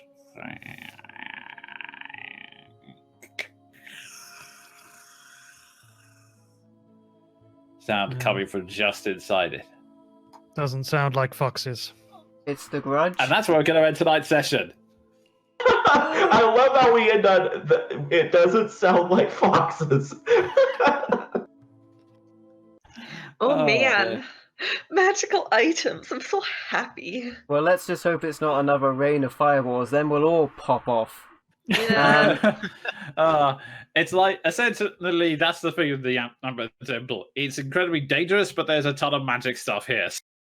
Well, my friends, we're gonna have a ton more fun in the Amber Temple because it is dangerous, And more loot. and more loot may be coming as well. If you like the video, be sure to leave a like or a comment to let us know what you think, and don't forget to subscribe for more awesome content. We'll see you next time. Thank you for watching on The Curse of Strahd.